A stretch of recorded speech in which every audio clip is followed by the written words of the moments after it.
Welcome to Daily Wisdom, Walking the Path with the Buddha, a podcast shared by David Roylance. This podcast is dedicated to guiding you to completely eliminate the discontent mind and the suffering it causes by attaining enlightenment. Learn and practice the teachings of Gotama Buddha that will guide you to fully attain a peaceful, calm, serene, and content mind with joy. To support this podcast, visit patreon.com/support Buddha or visit buddhadailywisdom.com, where you will discover a full range of courses, retreats, and online learning resources to assist you on the path to enlightenment. Now, here's our teacher to share more.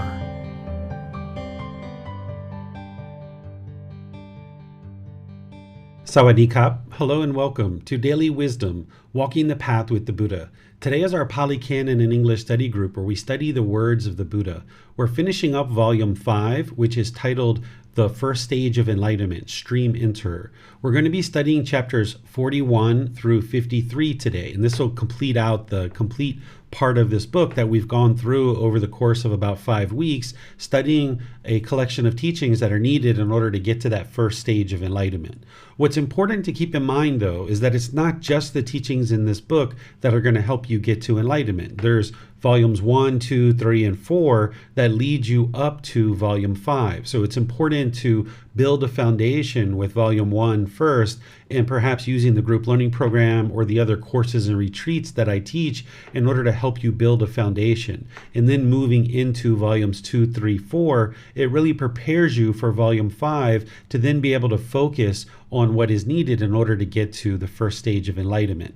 And then this August, which is only about another 4 weeks from now, I'm going to be teaching a retreat starting on August 20th through the 25th, which is going to take all the teachings that you need to get to the first stage of enlightenment and lay them out in a retreat format where you're able to learn them in a certain order in order to be able to get to the first stage of enlightenment with the teachings that are needed. You won't be at the first stage of enlightenment by the end of the retreat, but by the end of the retreat, you'll have everything you need to be able to get to the first stage of enlightenment and then still be able to reach out and get help. And that's going to be taught here in Chiang Mai at the temple. It's not going to be live streamed, but if you're in Chiang Mai or you're close by and you would like to come, you're more than welcome. It's available at no cost to anybody and everybody who would like to come and join for that particular retreat.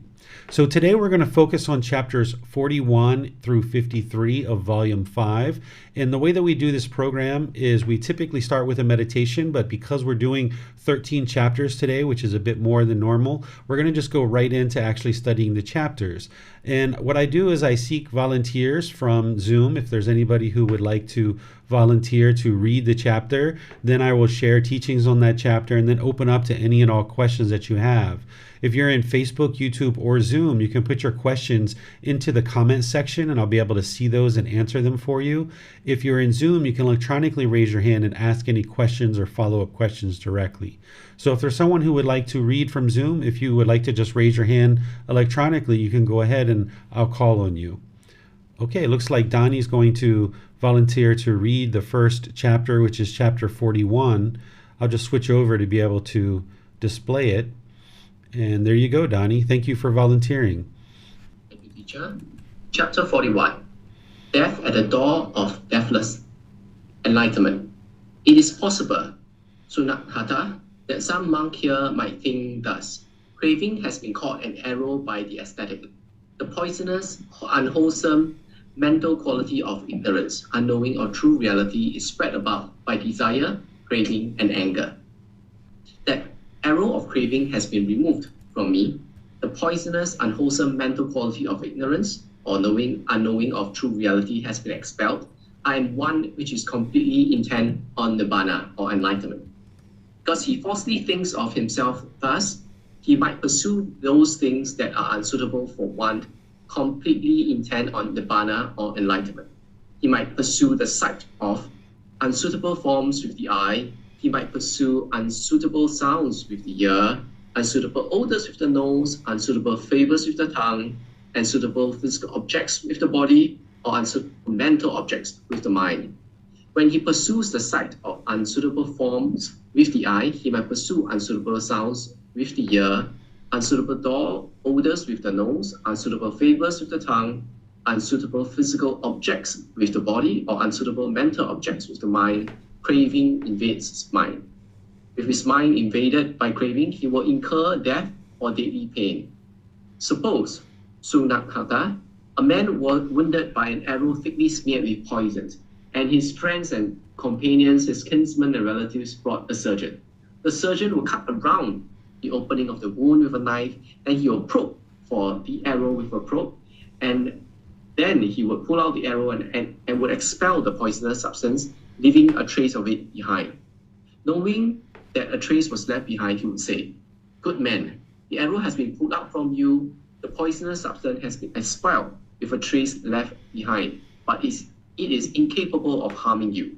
Eat only suitable food. Do not eat unsuitable food, or else the wound may accumulate pus and blood. From time to time, wash the wound, and from time to time, anoint its opening, so that pus and blood do not cover the opening of the wound. Do not walk around in the wind and sun, or else dust and dirt might infect the opening of the wound. Take care of your wound, good man, and see to it that the wound heals." The man would think, "The arrow has been pulled out from me, poisonous substance has been expelled, with no trace left behind, and it is incapable of harming me." He would eat unsuitable food, and the wound would accumulate pus and blood. He would not wash the wound from time to time, nor would he anoint its opening from time to time, and pus and blood would cover the opening of the wound. He will walk around in the wind and sun, and dust and dirt will infect the opening of the wound. He would not take care of his wound, nor would he see to it that the wound heals. Then, both because he does what is unsuitable and because the foul poisonous substance has been expelled with a trace left behind, the wound would swell, and with its swelling he will incur death or deadly pain. So too, Sunakata, it is possible that someone here might think thus: craving has been called an arrow by the aesthetic. The poisonous, unwholesome mental quality of ignorance, unknowing or true reality, is spread about by desire, craving, and anger. The arrow of anger, of craving, has been removed from me. The poisonous, unwholesome mental quality of ignorance, or unknowing or true reality, has been expelled. I am completely intent upon Nibbana, enlightenment. Because he falsely thinks of himself thus, he might pursue those things that are unsuitable for one completely intent on Nibbana, enlightenment. He might pursue the sight of unsuitable form with the eye. He might pursue unsuitable sounds with the ear, unsuitable odors with the nose, unsuitable flavors with the tongue, unsuitable physical objects with the body, or unsuitable mental objects with the mind. When he pursues the sight of unsuitable forms with the eye, he might pursue unsuitable sounds with the ear, unsuitable odors with the nose, unsuitable flavors with the tongue, unsuitable physical objects with the body, or unsuitable mental objects with the mind. Craving invades his mind. With his mind invaded by craving, he would incur death or deadly pain. For it is death in the discipline of the noble one, Sunahata, when one abandons the training and reverts to the low life, and it is deadly pain when one carries out some defiled conduct. All right. Thank you, Donnie. So there's a lot going on here in this teaching from the Buddha. So let me help you to understand it. First, the death at the door of the deathless. Once you attain enlightenment, this is called the deathless element, or having attained the deathless element. Because from that point, the mind is enlightened. You've escaped the cycle of rebirth. You're no longer going to experience death. At the time of the physical body dying, in the mind separating, we call this final enlightenment once the mind is actually enlightened, because now the mind and the body fully separate and there's absolutely no more attachment whatsoever. Because while you're actually enlightened, you'll still experience physical pain. It'll be muted and it won't have the mental anguish that you experienced in the unenlightened state, but there will be some minor physical pain, and that's there in order to alert you to what's going on in the body so that you can take action. Where in the past, if you stumped your toe, you might have gotten angry at people, you might have started blaming people, you might have started cussing and having all kinds of difficulties. now as you get closer to enlightenment and the mind is enlightened and you stump your toe, you're going to know that pain is impermanent, and you know that it's based on your decisions that caused this pain in the foot that you stumped your toe, and now you'll just deal with the pain, get over it, and then move past it. You won't have the mental anguish. So the mental anguish heightens the pain in the body, that when you experience the physical pain, then when the mental anguish goes along with it, what you experience is a lot heightened amount of pain. But when you don't have the mental anguish and it's just the physical pain, it's actually very muted. So we call this the deathless element when you attain enlightenment. Most often we refer to it as enlightenment or having attained enlightenment, or one is an arahant or an enlightened being. But you'll see sometimes where the Buddha refers to it as the deathless element. So if somebody's about to attain enlightenment, if they're, say, in the first stage of enlightenment, the Buddha talks about this as standing at the door of the deathless. You haven't walked through yet, you haven't walked into the door of the deathless, but you're standing at the door of the deathless. So this whole book is geared towards helping you get to the point where you're standing in front of that door and you have the opportunity to walk through it. Here the Buddha is talking about central desire, and he's also discussing craving and ignorance as well. So he's talking about these unwholesome mental qualities of craving, anger, and ignorance, or these three poisons, or three unwholesome roots, or three fires. This is what motivates all unskillful conduct, and ultimately, because one is making decisions in the unenlightened state through craving, anger, and ignorance, making those unwise decisions, it's going to produce unwholesome results. So what you're doing on this path to enlightenment is to purify the mind of craving, anger, and ignorance, and getting to the point where you've uprooted these three unwholesome roots, and now you're practicing the three wholesome roots of generosity, loving kindness, and wisdom. So the Buddha is describing here how when one has craving, anger, and ignorance, which in more detail is described as the 10 fetters, and one of those fetters is central desire. The 10 fetters are the 10 individual pollutions that are hindering the mind from being able to experience the brightness and the radiance and the joy of the enlightened mind. All those mental qualities that I talk about associated with enlightenment, like concentration, focus, clarity of mind, deep memory, having your personal, professional relationships blossom, not even being in a bad mood, that an enlightened being is always in a good mood. All of those qualities and others come about when you eliminate the 10 fetters. And one of the most significant fetters is called central desire. This is where the mind is longing and yearning through the sense spaces, wanting pleasurable contact, wanting agreeable contact. And if the mind gets what it wants, then it gets those pleasant feelings. They're conditioned on that contact. But those pleasant feelings of happiness, excitement, elation, and others are only temporary, because it's only a matter of time before the conditions change, and now the mind moves to the painful feelings of sadness, anger, frustration, and others. So what you're doing is you're training the mind to no longer indulge in these central desires, that you're not chasing after the objects of your affection. And it's craving, anger, and ignorance, those poisons that are hindering you from being able to understand this if you haven't yet understood it. The ignorance or unknowing of true reality is the main source problem that the Buddha discovered. We talked about that in dependent origination, but then that leads to craving, which is the mental longing and strong eagerness, and then that leads to the discontentedness, which anger is part of that.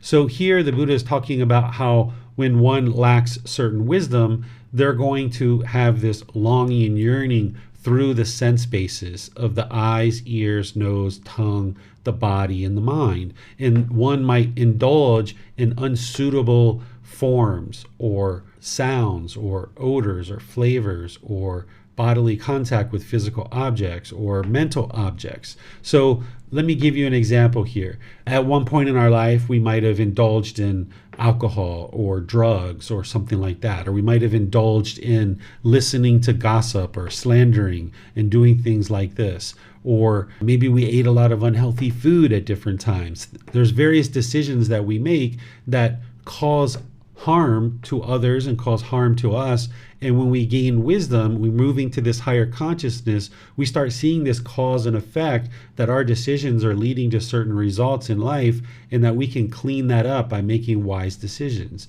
So what you're doing on this path to enlightenment, among other things, is becoming aware of things that are unwise and that are unwholesome, and that you decide, because you see the truth, you see the true reality, that continuing to do unwholesome things and making unwise decisions keep harming yourself. It's kind of like you're kicking up sand and the wind blows the sand back in your eyes. But we don't see that when we're in the unenlightened state, because it's not as immediate as kicking up sand and the wind blows the sand right back in your face. Because if you've done that once or twice, you immediately stop doing that and you probably never do it again. But the unfortunate thing is that we don't always see that, because we might make a decision and it's not until 6 months later or 2 years later that the results come back to us. So we don't always correlate the decision that we've made to the results that we're experiencing. But more and more you can see that if you study the natural law of Gamma, of cause and effect and action and result, and you see what your mind is doing, namely here, the central desire where you're longing and yearning, chasing after the objects of your affection, craving for things to be permanently pleasing. That's what the mind's doing when it has central desire. So the Buddha is describing this through this analogy of an individual who gets wounded with an arrow of poison. And now the doctor has removed pretty much most of the poison, but there's still a residual amount of poison. So the doctor's giving this person some advice of what to do in order to ensure that they're not harmed by this residual amount or this trace amount of poison. But this particular individual is thinking that all the poison has been removed, even though there's still a trace amount there. This person's mind is thinking everything's been removed. So they're still living in that ignorance or that unknowing of true reality or that delusion or misperception.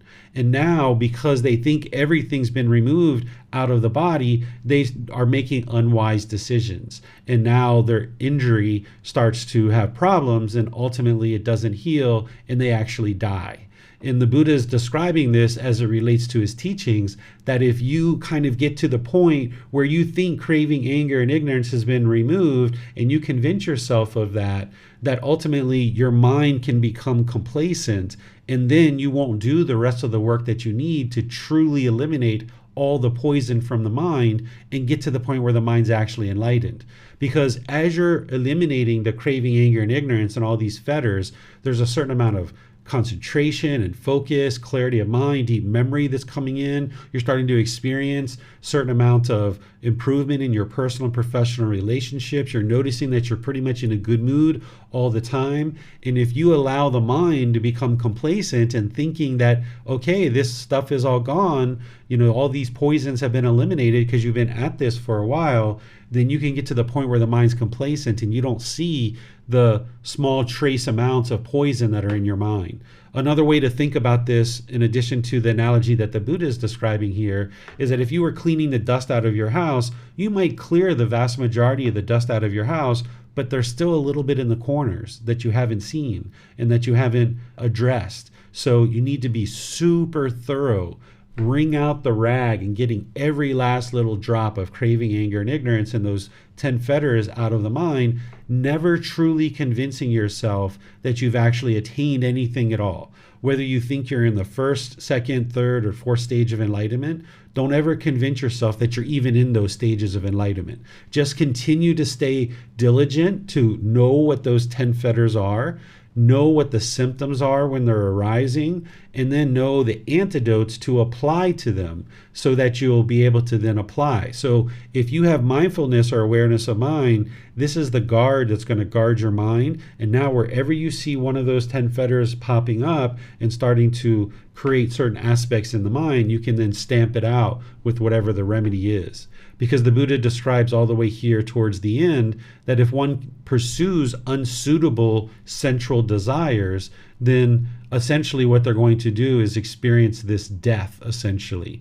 That it's death for one who abandons the training and reverts to the low life. In other words, you allow your mind to regress or you become complacent. It's deadly pain when one does this defiled moral conduct where you're functioning in a way that is opposite of what he taught, because the teachings that he's sharing is based on the natural law of karma. They're not rules or commandments. He's showing you the unwise and unwholesome decisions that we make that lead to unwholesome results. So even if you get to a point where there's just a little tiny bit of poison in the mind, and you're pretty much experiencing peace for 3 months at a time, 6 months at a time. But if you allow even a trace amount to sneak back into the mind or to not get eliminated from the mind, you might do some defiled moral conduct. And then when that comes back to you, you're going to experience the unwholesome results of that. So don't ever convince yourself that you're actually enlightened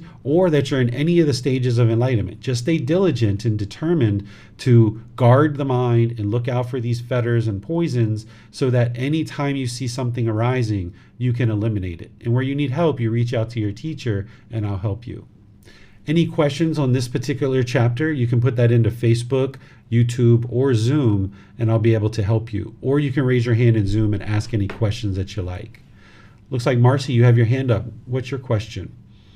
So, Teacher David, as the Buddha speaks about sensual desire here, so one of the things that I enjoy doing is cooking vegan meals and stuff. And now, obviously, I have to taste the food for it to find out whether it's got a, if it tastes good.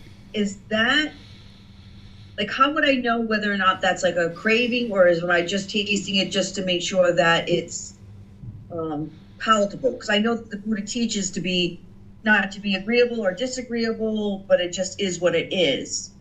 Sure. You know what I'm... Yep. What you're doing is you're observing the mind, right? Because we're going to, even in the enlightened mental state, you're going to take in things through the eyes, ears, nose, tongue, the body, and the mind. But what you're looking for is you're looking to ensure you're not getting conditioned feelings. So say you taste something and you're like, oh, yes, that's the best I've ever had. Oh, my goodness, that's so wonderful. Oh, I'm so happy that tastes so great, right? So that's the arrogance arising, like, wow, look at me, I'm such a great cook. And, oh, I'm so happy because this food tastes good, right? So that's a conditioned feeling. Whereas if you taste it, you're like, that tastes pretty good. Yeah, that's going to taste quite nice. Let's get some food on the table. Let's go, right? You just kind of move on with what you're doing. So you can notice that, wow, that tastes quite nice. That's the way that I'd like it to taste. And now let's go forward, rather than like dwelling in that and allowing the mind to get a conditioned feeling. So the action is the same. You're tasting the food. It's all about what the mind is doing. So that's why you've got mindfulness in there to watch over the mind and pay attention to what is going on in the mind. Is there this longing, yearning? Like, for example, say you taste the food and you're like, oh my God, that's so horrible. Oh, I can't stand that. That's so miserable. That's the mind going into the painful feelings and then starting to vocalize that. So what you would like to do is just observe the mind. Is there any conditioned pleasant feelings that are arising? Are there any conditioned painful feelings that are arising? Or am I just tasting it just to be sure it has the flavor that I'm looking for? And now once it has that flavor, now we move on and just go ahead and move forward with eating because that's what we'd like to do. Thank you, Teacher David. That makes a lot of sense. Yep. So it's not the object itself, so you can have wonderful tasting food as an enlightened being, but an enlightened being is going to understand that not every single food you're going to eat is going to taste so wonderful. There's going to be certain times where you sit down for a meal, maybe at a friend's house or at a restaurant or something, and it's not going to taste the way you're interested in. And then you can either take action to resolve it and get help with the waiter or the staff, or you can do whatever you like, but you're not going to be discontent in that situation where the food is not what you would normally eat. So in the unenlightened state, when we taste something that is disagreeable to us, then we'll experience those painful feelings. And the reason why is because when we're tasting something that's agreeable, we're allowing the mind to get those pleasant feelings. So don't allow your mind to get those conditioned pleasant feelings. But the middle way is just, yeah, this tastes quite good. This is nice food. Wow, it's so great. Thank you. Right? So I've gone to like students' house before and they've cooked for me. It's like, oh, wow, this is really great food. Outstanding. Wonderful. But you're not getting conditioned pleasant feelings because of it. So therefore you won't get the conditioned painful feelings either. Let's see if we have any questions anywhere else. All right, it looks like that's all the questions we have coming in on this chapter. So we can move to the next one, which is chapter 42. Is there anyone who would like to read this? I saw Marcy's physical hand go up. Go ahead, Marcy. 10 abodes of the noble ones. The mind is liberated by wisdom. Monks, there are these 10 abodes of the noble ones in which the noble one resides in the past, present, or future. What 10? Here, a monk has abandoned 5 factors, possesses 6 factors, has a single guard and 4 supports, has eliminated personal belief, totally renounced seeking, purified his intentions, calmed the bodily activity, and become well liberated in the mind and well liberated by wisdom. And how has a monk abandoned 5 factors? Here, a monk has abandoned sensual desire, ill will, complacency, restlessness, and worry and doubt. In this way, that a monk has abandoned 5 factors. And how does a monk possess 6 factors? Here, having seen a form with the eye, a monk is neither happy nor saddened, but reside equanimous, mindful, and clearly comprehending. Having heard a sound with the ear, having smelled an odor with the nose, having tasted the flavor with the tongue, having touched physical object with the body, having recognized mental object with the mind, a monk is neither happy nor sad, but resides equanimous, mindful, and clearly comprehending. It is in this way that a monk possesses 6 factors. And how does a monk have a single guard? Here, a monk possesses a mind guarded by mindfulness. In this way, that monk has a single guard. And how does a monk have 4 supports? Here, having reflected, a monk uses some things, patiently endures other things, avoids still other things, and dispels still other things. In this way, that a monk has 4 supports. And how has a monk eliminated personal belief? Here, whatever ordinary personal beliefs may be held by ordinary Aztecs and Brahmins, that is, the world is eternal, or the world is not eternal, the world is finite, the world is infinite, the soul and the body are the same, or the soul is one thing and the body is another, the Tathagata exists after death, or the Tathagata does not exist after death, or the Tathagata both exists and does not exist after death, or the Tathagata neither exists nor does not exist after death. A monk has discarded and dispelled them all, give them up, rejected them, let go of them, abandoned and relinquished them. It is in this way that a monk has eliminated personal beliefs. And how has a monk totally renounced seeking? Here, a monk has abandoned the search for sensual pleasures and the search for existence and has eliminated the search for spiritual life. It is in this way that a monk has totally renounced seeking. And how has a monk purified his intention? Here, a monk has abandoned sensual intentions, intentions of ill will, intentions of harming. In this way, that a monk has purified his intentions. And how has a monk calmed bodily activity? Here, with the abandoning of pleasure and pain, and with the previous fading away of former gladness and sadness, a monk enters and resides in the 4th jhana, which is beyond pleasure and pain, and purified by equanimity and mindfulness. It is in this way that a monk has calm bodily activity. And how has a monk well liberated in mind?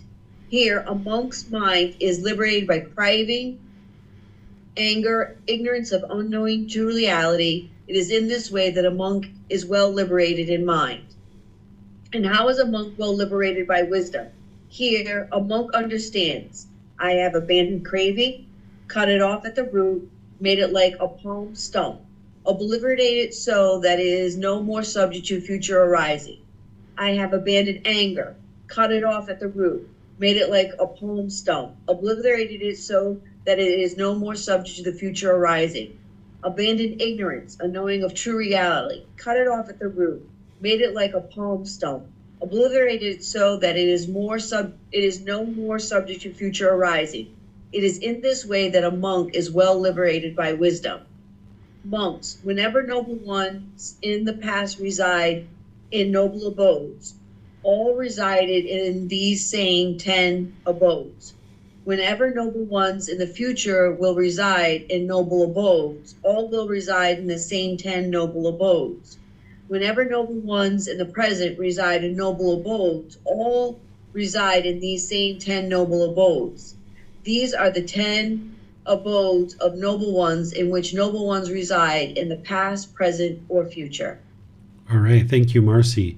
So these 10 noble abodes are very important for you to understand because this is what's going to lead to your enlightenment. So I'm going to go through each one of these in detail and explain them. But if you guys would like more detail, just let me know at any point. By the way, what a noble abode is an abode is like a dwelling, a place to reside. So a noble one is someone who's deeply practicing the teachings and has been very dedicated and determined to be able to get to this enlightened mental state. So this first one, he's saying that a monk has abandoned 5 factors. What he's talking about here are the 5 hindrances. These are the 5 hindrances that are going to hinder you from actually getting to enlightenment. And 4 out of the 5 are actually the fetters as well. So the Buddha sometimes recasts things and describes it in different ways and puts it as part of different teachings. So like mindfulness is part of the Eightfold Path. It's part of the 7 factors of enlightenment, and you'll see it show up in other parts of his teachings as well. So sensual desire, ill will, restlessness, and doubt are all part of the 10 fetters.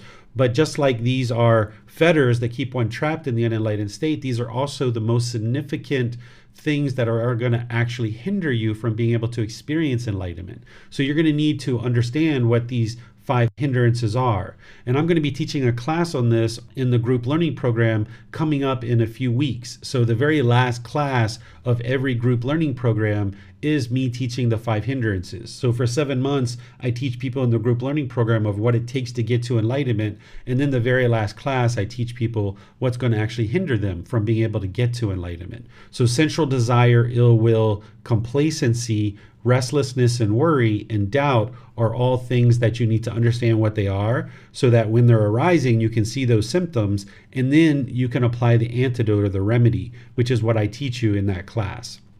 Then number 2, this is where he's talking about an individual possesses 6 factors. Here he's talking about that when you see a certain form, you're neither happy nor saddened, but you reside equanimous, mindful, and clearly comprehending. And he goes through all the 6 sense bases describing this. This is essentially what Marcy was just asking a question about in the previous chapter. It's like, what should I do if I'm tasting my food and I'm trying to get it to a certain taste? What should I do? Well, you don't allow the mind to experience happiness. You don't allow it to experience sadness. You just remain equanimous, which is calm, composed, evenness of temper, with mindfulness, which is awareness of your mind and clearly comprehending, where you have concentration. Whenever you see the Buddha talk about clearly comprehending, that means concentration and focus. So you maintain your mind with this calmness and composure, this awareness of mind and concentration, and you don't allow it to become either happy or sad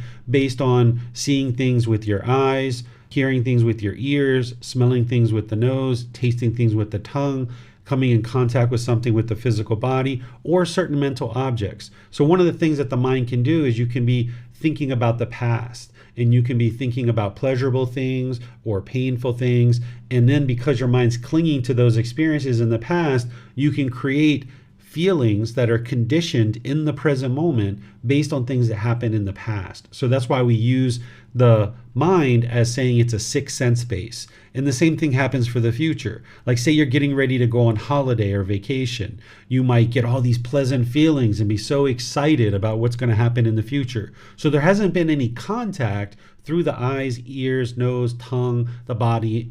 But in the mind is having these thoughts where it's longing, yearning, it's craving, or it's clinging to pleasurable things in the past or future, or painful things in the past, or maybe you're anticipating painful things in the future, and now in the present moment, you're experiencing discontentedness because of the mind itself. That's why it's a 6th sense base. So the Buddha is saying, don't allow the mind to be either happy or sad. Remember, that's conditioned happiness, right? So you're not interested in the conditioned happiness. You're interested in remaining calm, composed, with awareness of mind and concentration. That's the 6 things that you possess, is being able to understand these 6 sense bases and not allowing the mind to go up or down based on experiences of contact through the 6 sense bases. And the way that you do that is here in number 3, where he talks about having a single guard. This is where you guard the mind with mindfulness. Whenever you see the Buddha talking about guarding the mind, it's that mindfulness or awareness of mind that's going to allow you to do that. So I talk about mindfulness generally as awareness of mind, but more specifically, it's those 4 foundations of mindfulness that you need to understand and learn if you haven't already learned them, and then you need to reflect on them and practice them. These are the bodily sensations, the feelings, the condition of the mind, and the mental objects. You need to have awareness of these, because in order to get to enlightenment, you're going to need to be aware of discontentedness that is arising as just a bodily sensation. It's being caused by craving, desire, attachment. But before the mind experiences a feeling, it's going to first have a certain bodily sensation. And you'd like to cut it off and let it go there. And this is where you're really gaining control and discipline of the mind. But if it becomes a feeling, you can cut it off there.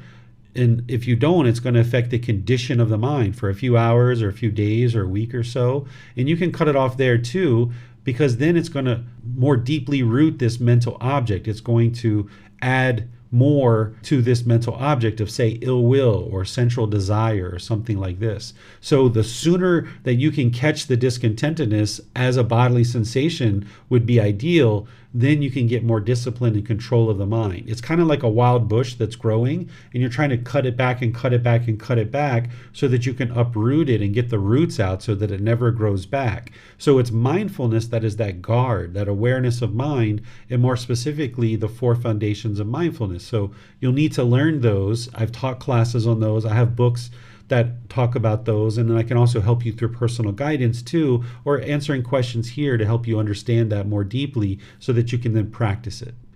Then number 4 is having these 4 supports. What this is that you use some things, patiently endure others, avoid still other things, and dispel some other things. What this is that certain things that come into your life, you would like to see the truth, that there's certain things that you're going to use and that you're going to need. Like maybe you would like to, using Marcy's example, some herbs in your food, and you would like to use these herbs, right? And then you might need to patiently endure some other things. You might eat some food someday and it's like, oh, this food doesn't taste the way that I prefer for it to taste, but I'm just going to patiently endure it. I'm just going to eat it. It's going to sustain this body. It's going to provide nourishment. It doesn't taste the way it typically would taste, but I'm just going to eat it. I'm going to patiently endure this thing. Then there's certain things that you might avoid, like maybe you avoid MSG or you avoid caffeine or something like this, using the same analogy of eating. And then there's still some things that you dispel, right? Like in terms of like maybe cocaine or heroin or crystal meth, you completely dispel that and decide to set that aside. But this not only relates to certain objects like that you're eating in here, this example, but it also comes down to certain things that you might be thinking about or certain things that you might be using in life. So it could be a thought, it could be an object. There are certain things that you're going to use, certain things you're going to patiently endure, certain things you're going to avoid, certain things that you're going to completely move away from and not even get anywhere near them, right? So that's what the Buddha is describing, and you would need to be able to see this on a case-by-case basis for yourself. And the more wisdom that you have about the path to enlightenment, you'll be able to accomplish that.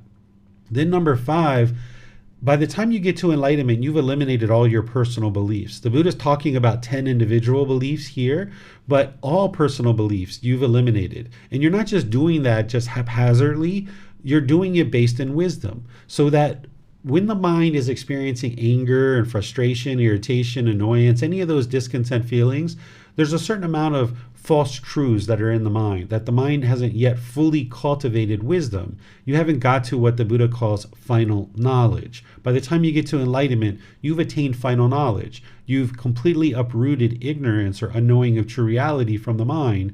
And you do that from learning, you do that from reflecting to independently verify, and you do that through practicing the teachings. That's what transforms the mind. So right now you might have certain beliefs, certain opinions or views about the world. These things are all there, and they're motivating certain decisions that you make. And then they're motivating, because of the decisions you make, certain results, either wholesome or unwholesome. as you go forward in this path, you're going to see certain things that conflict with what you currently believe, so to speak. And that's because your mind is still holding on to those false beliefs, those misperceptions, those misunderstandings. And what you need to do is learn, reflect, independently verify, and practice so that you can uproot these beliefs, but instead you're functioning on truths, that you understand the truth about how the world functions and why things are happening the way that they do. And some of the things that the Buddha is describing that one would eliminate as personal beliefs are also referred to the Buddha's undeclared teachings. For 45 years, he taught various teachings that are assembled in 45 large volumes that are about 4 to 6 inches thick, or maybe 10 centimeters, I guess. And these books, 45 volumes, have a litany of different teachings that he taught. Well, there's a certain portion of his teachings where he says, remember what I taught. I taught this. And he points to the Four Noble Truths. And then he says, remember what I didn't teach. I did not teach this. These are my undeclared teachings. And he says the world is eternal or the world is not eternal. He didn't declare whether that's true or false, or whether the world is eternal or not eternal. He didn't declare whether the world is finite or infinite. He didn't declare whether their soul and the body are the same, or the soul is one thing and the body is another. He left the teachings about a soul completely out of his teachings because it conflicts with his teachings on the universal truth of impermanence and the universal truth of non-self. So he didn't declare whether there is or isn't a soul. He just left it as an undeclared teaching. And then the Tathagata exists after death, or the Tathagata does not exist after death. So a Tathagata is a Buddha. The word Tathagata he used to use to refer to himself, which means one who's discovered the truth, or one who shares the truth. He left it as an undeclared teaching of once he died, whether he will exist or he won't exist.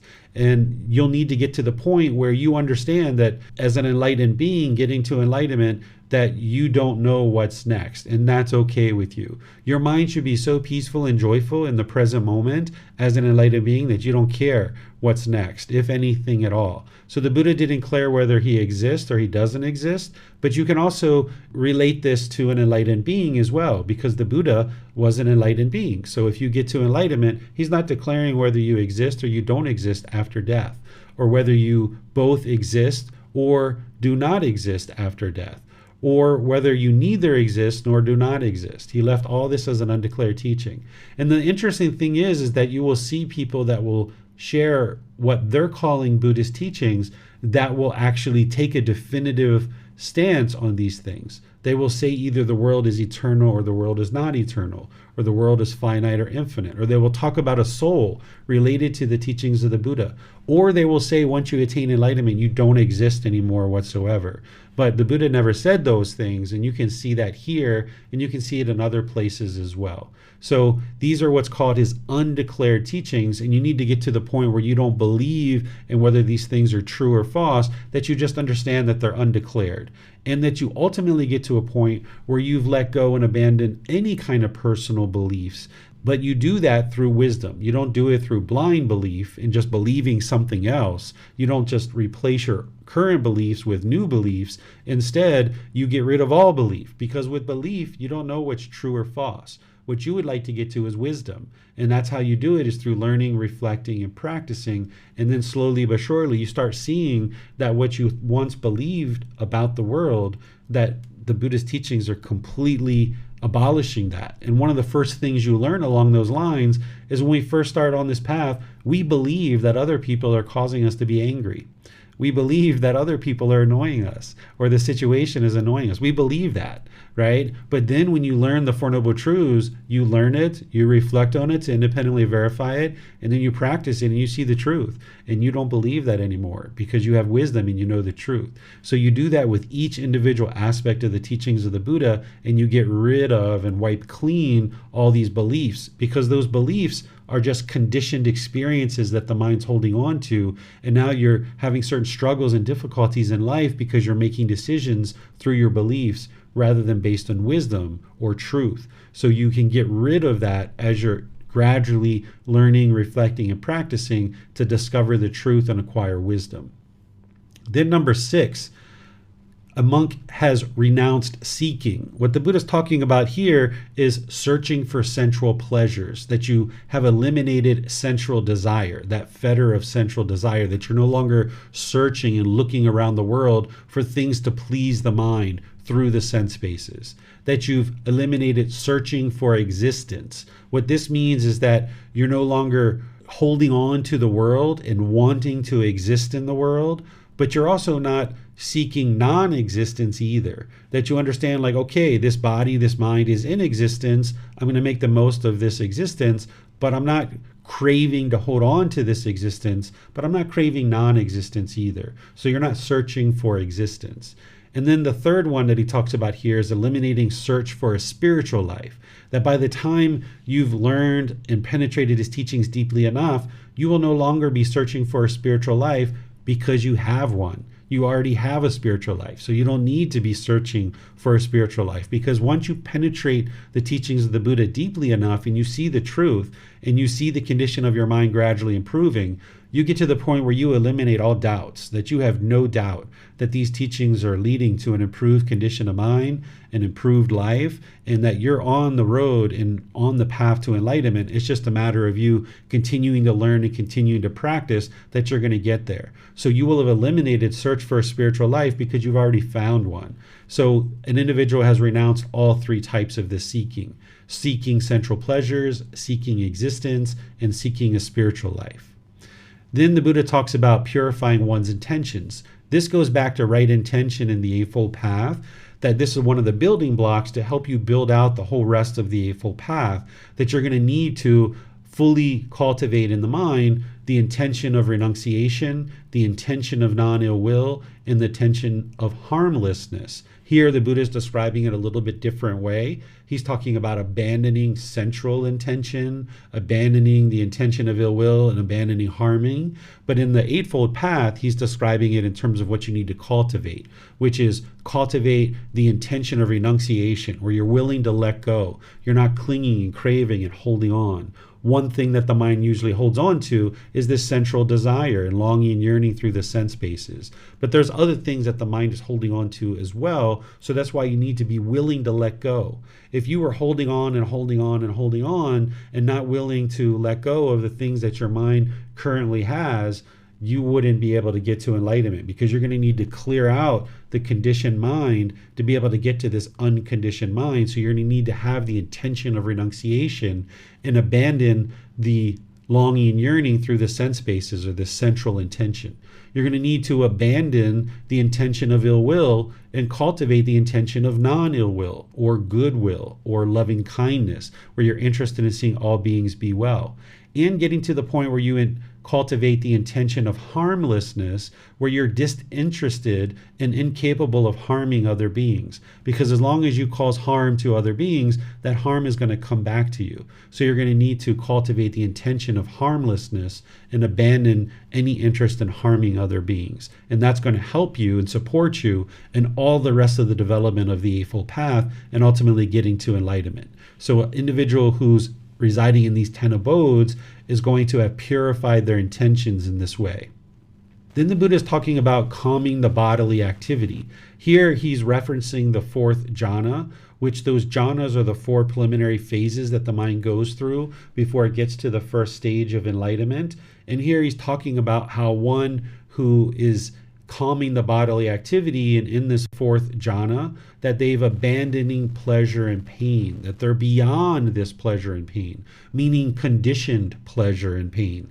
In the enlightened mental state, you're going to experience complete fulfillment, complete satisfaction. You're not going to want for anything, because you're going to have all your needs met and your mind's going to be fully fulfilled, fully satisfied. You're going to have peace and joy beyond anything you ever imagine. But this conditional pleasure and this conditional pain is something that one is experiencing as they're on the path to enlightenment. And you need to get to the point where you're no longer interested in conditional pleasure, because you see it's temporary, that it only lasts for a temporary period of time. And then if you allow the mind to have conditioned pleasure, it's only a matter of time before you're experiencing the painful side of that too. Because if you have conditional happiness, excitement, elation, or others, when those conditions change, now your mind's going to end up in the painful feelings of sadness, anger, and others. So here the Buddha is talking about one who has purified the mind to a certain extent where it's in the fourth jhana, and now you're beyond this pleasure and pain, and your mind's not going up and down anymore, but it's come more to the middle. In the fourth jhana, you're still experiencing discontentedness.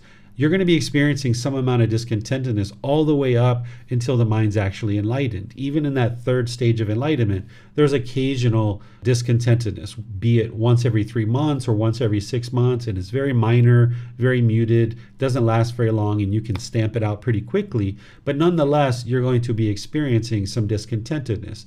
Here in the fourth jhana, you're going to be experiencing some discontentedness, but you're beyond the seeking of this pleasure and pain. Your mind is purified with equanimity, meaning calmness and composure, and mindfulness, where the mind is having this awareness of mind. You have full awareness of the mind. There's no longer a subconscious mind and a conscious mind by the time you get to the fourth jhana. It actually occurs in the second jhana, where the mind becomes unified and you have oneness of mind. And now the mind is having this calmness, composure, and you have this full awareness or mindfulness. And here the mind becomes very tranquil. In these jhanas, you start experiencing this tranquility of the mind. When the mind is tranquil, the body is tranquil. Or using some of the words that the Buddha is using here, is that when the mind is calm, the body will be calm too. If you notice you're like tapping your fingers repetitively, or you're bobbing your knee or something like this, this is the body, but it's the mind. It's all coming from the mind. The mind is the boss, the body is the employee. So what you would like to do is calm the mind so that then you can calm the body. If you've ever experienced like pain in your neck or your shoulders when the mind is stressed or having anxiety, that's all coming from the mind, because the mind's the boss, the body's the employee. So you would like to get to the point where you've trained your mind so well, it's got this equanimity and mindfulness that the mind is tranquil, the mind is calm, and therefore the body is also tranquil and calm. If you have ever come home feeling like you're carrying a ton of bricks and you just want to collapse on the couch, this is because the mind has been overactive throughout your day, carrying around the burden of craving, anger, and ignorance. And you can get to the point where you eliminate that from the mind, and now you won't be carrying that around. And when you are going throughout your day, the mind is uplifted, it's bright, it's radiant, and so is the body. You won't feel this heaviness about the body. And this is how you calm the bodily activity, is through training the mind. Now, number 9, the monk is well liberated in mind. A monk's mind is liberated from craving, anger, and ignorance, or unknowing of true reality. So this is where you need to understand what each one of these poisons are, or these unwholesome roots, and what the antidotes are. I teach this as part of the group learning program, where you learn what craving, anger, and ignorance is, and you learn about the antidotes. So the antidote to craving is breathing mindfulness meditation and practicing generosity. The antidote to anger is loving kindness meditation and practicing loving kindness in your attention, speech, and actions. The antidote to ignorance is to cultivate wisdom. And that's why you're not believing any of the teachings, but you're learning, you're reflecting to independently verify them, and you're practicing them. And this is what leads to the transformation of the mind, where you've now uprooted these 3 poisons, or these 3 unwholesome roots. But you need to know what they are, so that when they're arising in the mind, when craving is arising, you can spot it, and then you can stamp it out. When anger, as well as those lesser versions like frustration, irritation, annoyance, agitation, those are all coming from the same poison. They're just lesser versions. You need to be able to identify those with your mindfulness, and you stamp that out, applying the antidote. And then the ignorance, this is the whole reason why everything's even happening in the unenlightened mind, and why it still stays stuck in the unenlightened mind. So even though we call it craving, anger, and ignorance, it's really because of ignorance that craving and anger continues to persist. So that's why you're focusing from the very beginning of learning with me on cultivating wisdom and not believing anything of the teachings of the Buddha, and you're being guided to be able to cultivate this wisdom. And as you gain wisdom of the path, then you gain wisdom of how to eliminate craving and anger, and this is what fully purifies the mind, eliminating those 10 fetters, which the 10 fetters are just a deeper description of craving, anger, and ignorance. But there's certain symptoms and there's certain antidotes at this level of craving, anger, and ignorance that you need to understand and implement. And then there's the same thing with the 10 fetters. There's certain symptoms that you need to understand and certain antidotes to each one of those. So the Buddha is saying here that the mind is well liberated, that meaning it's free of craving, anger, and ignorance. It no longer has even a trace amount of craving, anger, and ignorance. And this is what you would like to reside in, that the mind is well liberated from craving, anger, and ignorance. And then the way that is all accomplished is number 10, which is well liberated by wisdom, that you understand this craving and that you've cut it off at the root, made it like a palm stump, obliterated it so that it is no longer subject to future arising. Sometimes I talk about this like taking a wet rag and wringing it out, getting every last little drop of water out of that rag. The Buddha's description here is much more detailed, where he's talking about obliterating. Sometimes he talks about it like destroying craving, anger, and ignorance. And that's what you'd like to do. So you'd like to be able to be aware of what craving, anger, and ignorance is, so that when it's arising, you can see it and then obliterate it. And that's ultimately what's going to lead to your complete liberation of mind by wisdom. Because what you're trying to do is arise this wisdom of how to address these 10 fetters and get them out of the mind. And this is what's ultimately going to lead to your enlightenment, is by eliminating all of these pollutions and poisons. And now the mind is liberated from the strong feelings. Liberation means freedom. So you no longer have these strong feelings. Your mind is free of the anger, hatred, the frustration, the irritation, the guilt, the shame, the fear, the boredom, the loneliness, the shyness, the resentment, the jealousy, all those strong feelings. The mind is liberated from all of that stuff by the time you're experiencing enlightenment. So the Buddha is saying that anybody in the past, anybody in the present, or anybody in the future are all going to reside in these same abodes. Anybody who's aspiring to get to enlightenment, they would need to understand all of those 10 things and then be practicing them as well. But you do this gradually, slowly but surely. So don't feel like you have to rush out and go do this stuff all in one time, but slowly but surely you build up your wisdom. So that's why I go through all of these. So wherever you see that you need help, you reach out for help and ask for help. And I will guide you to the resources you need, or help you through personal guidance or any other way that you might need help. Let me see what questions you guys have on this. All right, Marcy, you have a question? Thank you, Teacher David. So oneness of the mind, does that happen when you become mindful of the 4 foundations of mindfulness, like body is body, feelings is feelings, mind is mind, and mental objects are mental objects? Is that where your mind would be considered a oneness and not have a subconscious? You'll need the 4 foundations of mindfulness in order to get to oneness of mind, but it's not only that. So it's the Eightfold Path, putting together the Eightfold Path, which is going to lead to the production of the jhanas. So it's right view, right intention, right speech, right action, right livelihood, right effort, right mindfulness, and right concentration. So you're developing your meditation practice to develop your mental discipline, you're developing your moral conduct, you're developing your wisdom, and all of this coming together as you start getting these jhanas that are experienced throughout your day.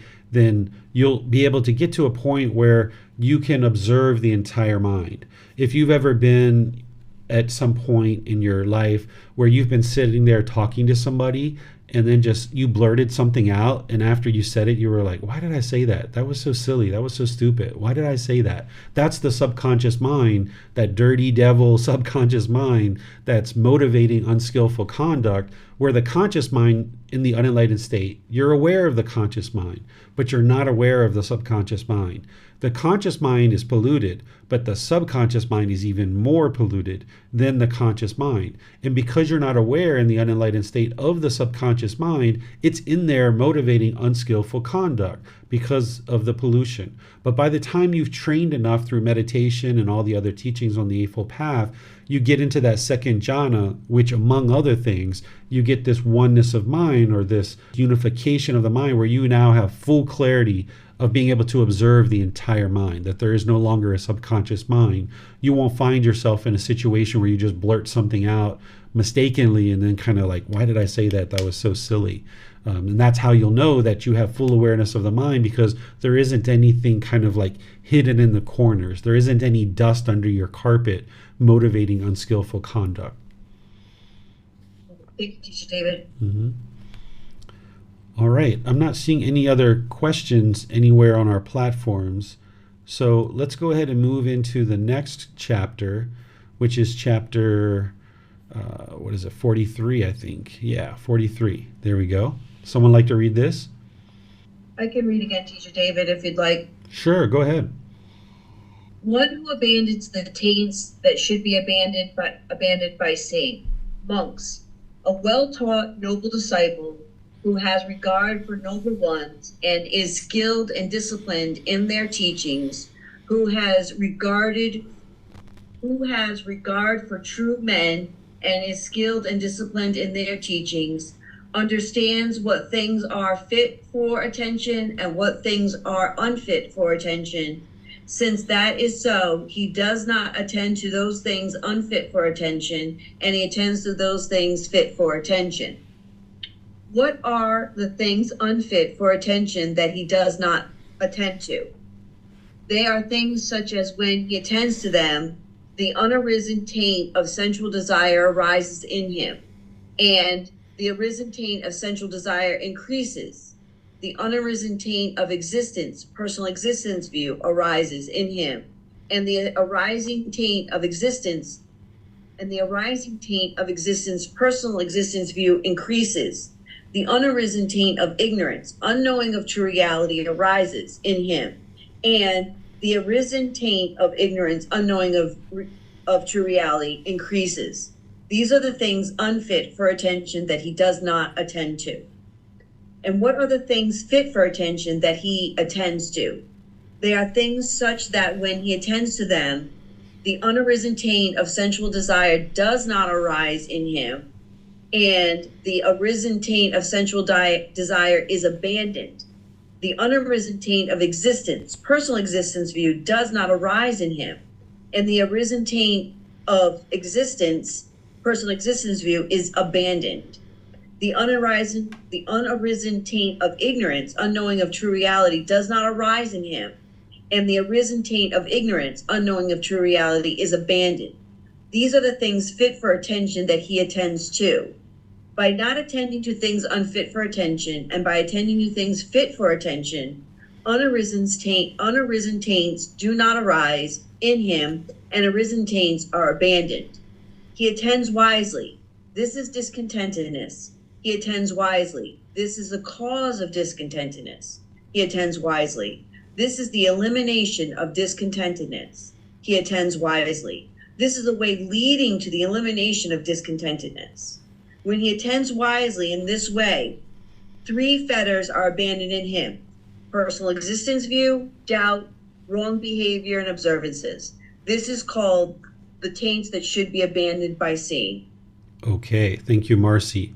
So the Buddha is describing things here in a very detailed sense. And of course, he's talking about individual fetters, because that's what all of his teachings are guiding you to do, is eliminate those pollutions or those defilements, those fetters. So let me just summarize this for you in an easy way to understand it. Is this first part that he's talking about. He's talking about abandoning things that are going to arise certain fetters in the mind. So let me give you an example. Say that you at one time were into alcohol and drugs, and that now you realize as part of this path that you're interested in staying far, far away from that stuff and not interested in getting involved in those whatsoever.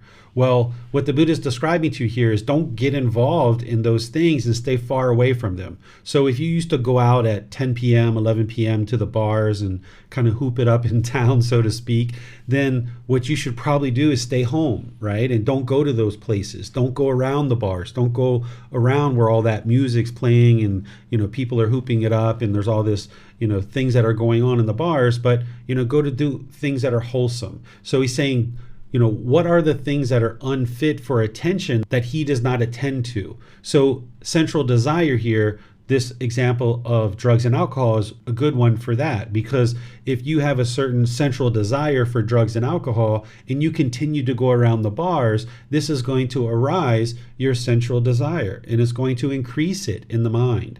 Here's another example. Say that you're interested in eating more healthy and you go into a grocery store, and this is a regular grocery store that you normally go into, and you know that there's a certain aisle that has all the snacks and all the junk food. And if you're trying to stay away from that stuff, then you don't go down that aisle. You go other parts of the grocery store, like the fruits and vegetables and things that you're interested in eating like that.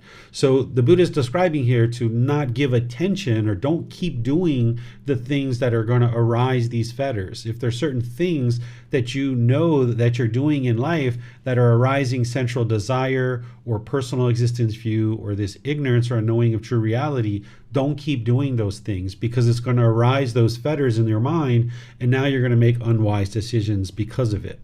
And then he says, and what are the things fit for attention that he attends to?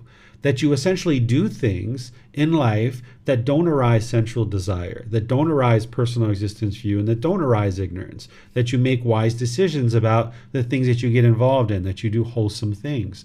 And this is what's going to ultimately lead to eliminating the three fetters that he talks about here: personal existence view, doubt, wrong behavior, and observances. That's what you would like to get to in order to get to the first stage of enlightenment. Is you're going to need to eliminate personal existence view, doubt, and wrong behavior and observances. So paying attention to the things that are arising central desire, personal existence view, and ignorance or unknowing of true reality, by paying attention to the things that are not going to arise that and help you to abandon these things, is actually going to help you to get to improvement where you can eliminate the first three fetters.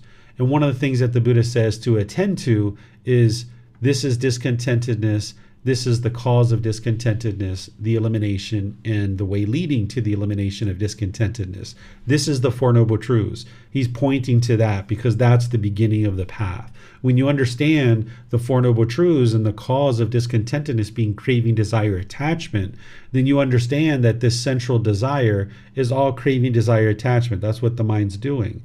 So you'll need to attend to the Four Noble Truths and deeply understand them and penetrate them. And then when you see that you're involved in certain things that are arising, this central desire, this personal existence view, or this unknowing of true reality or ignorance, then abandon those things. Don't allow the mind to continue to do those things or be around those things.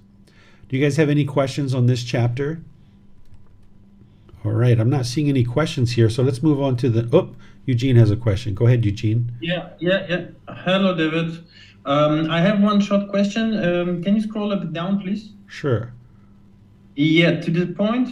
When he attends wisely in this way, three fetters are abundant in him: personal existence view, doubt, and wrong behavior and observances. Why is observances abundant? Wrong behavior I can understand, but why? Or more or less, maybe a question first: what exactly means observances? What wrong observances are rites, rituals, ceremonies, and worship. Understanding that those things don't lead to enlightenment. Because if you've attended wisely, then you understand dependent origination, and that rites, rituals, ceremonies don't lead to enlightenment. Because you understand the true problem is the ignorance and unknowing of true reality. So up here, if you have attended wisely to eliminating the unarisen taint of ignorance, then you have gained wisdom and you understand that rites, rituals, ceremonies, and worship aren't going to lead to your enlightenment. Okay, thanks. I didn't connect its observances to the word wrong as well, so that's why I misunderstood it. It's okay. Thank you very much. Sure, you're welcome.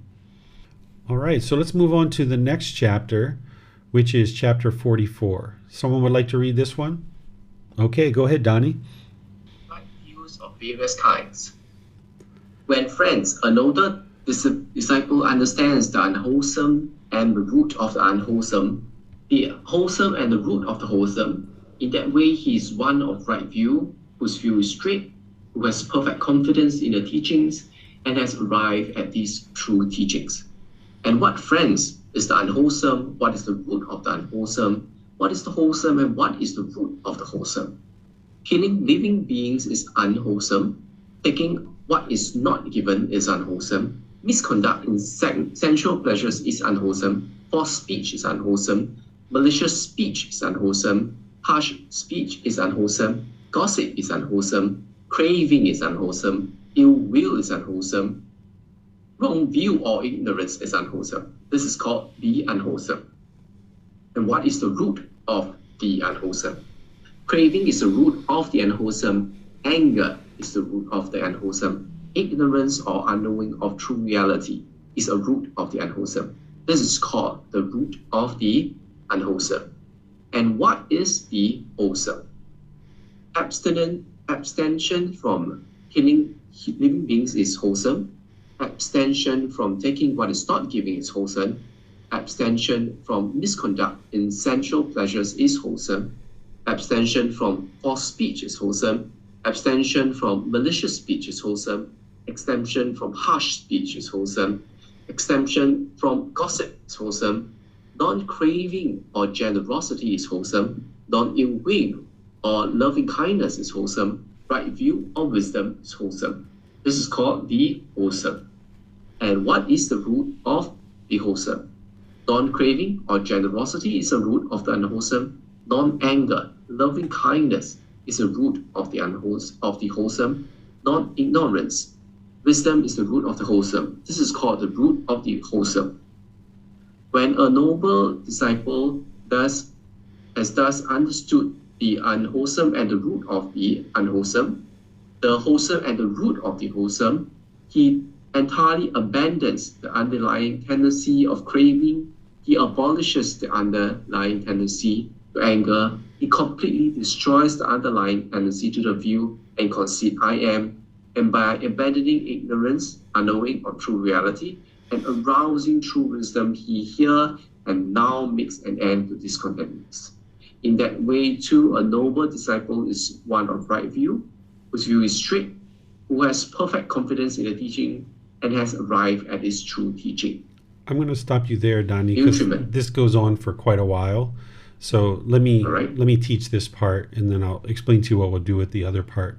So here the Buddha is showing you the underlying engine of a lot of his other teachings. That's what we're getting in this book. Like dependent origination is showing you the detail of why he teaches what he teaches on this path to enlightenment. He's showing you the cause and effect. He's like showing his work. So if you're in class in elementary school and you just write out an answer and your teacher's like, be sure to show your work, be sure to show your work. You got to show your thought process of what led you to that answer. So the Buddha is giving you the answer of how to get to enlightenment through the Eightfold Path, through the 5 precepts, through lots of his other teachings. He's giving you the answer. But he exposes you at different times to the engine or the detail, the work, so that you can understand. So he teaches you the 5 precepts, for example, and he just explains to you the 5 precepts in the 5 precepts. But here he's going into a little bit more detail and showing you the wholesome and the unwholesome and the root of what's actually motivating these certain behaviors and these certain decisions. Because once you understand the root, then you can shave this wild bush back all the way down to the root and get the root out. So as part of your path to enlightenment, you're going to learn many of the things that are wholesome and that promote wholesomeness in the mind and that are wise for you to cultivate in the mind. You're going to learn many things that are unwholesome, that lead to unwise decisions and unwholesome results. And what your goal is to apply effort to cultivate and encourage and support the wholesome and eliminate the unwholesome. So here the Buddha is just giving you a little bit of that in this particular discourse. And then in other discourses, he gives you other details about the wholesome and the unwholesome. So here, mostly what he's talking about is going back to the 5 precepts. Not everything, but a lot of it is. Where he's talking about killing living beings, where he's talking about stealing, where he's talking about sexual misconduct, or here more generally misconduct in all sensual pleasures, false speech, which is lying. But then he goes into malicious speech, harsh speech, gossip, and then talking about craving, anger, and ignorance, or craving, ill will, and ignorance, that these are unwholesome. They're going to motivate unwholesomeness, not only the things that he's talking about here, that craving, anger, and ignorance motivate. There's these here, but it motivates a lot of other unwholesome unwise decisions as well. And then because you're harming through making decisions through craving, anger, and ignorance, that harm comes back to you. And then he traces it back to the actual root, which is the craving, anger, and ignorance. And I've explored this with you. If you took the group learning program or you read chapter 8 of volume 1, that's where I fully describe all three of the poisons, what they are, what symptoms they're going to experience when you have these poisons arising, and the antidotes to those poisons or these three unwholesome roots. So here the Buddha is explaining that in his words, and you see that in volume 1, chapter 8 of the words that I share. And then he talks about the wholesome, which is essentially just the opposite. And now when you see this, you're like, all right, I would like to eliminate the unwholesome, and I would like to encourage, support, and motivate the wholesome. And you're given tools and techniques to be able to do that. These aren't rules, they're not commandments. He's explaining to you the natural law of karma, of cause and effect, because when you're practicing wholesome moral conduct and you're putting wholesomeness out into the world, then that's what's going to come back to you more and more through your decisions. And he's explaining to you that what's at the root of you being able to practice this wholesome moral conduct is to practice generosity, loving kindness, and wisdom. These are referred to as the three wholesome roots, where the three unwholesome roots are craving, anger, and ignorance. And what you're working to do is eliminate those and bring in the wholesome of generosity, loving kindness, and wisdom.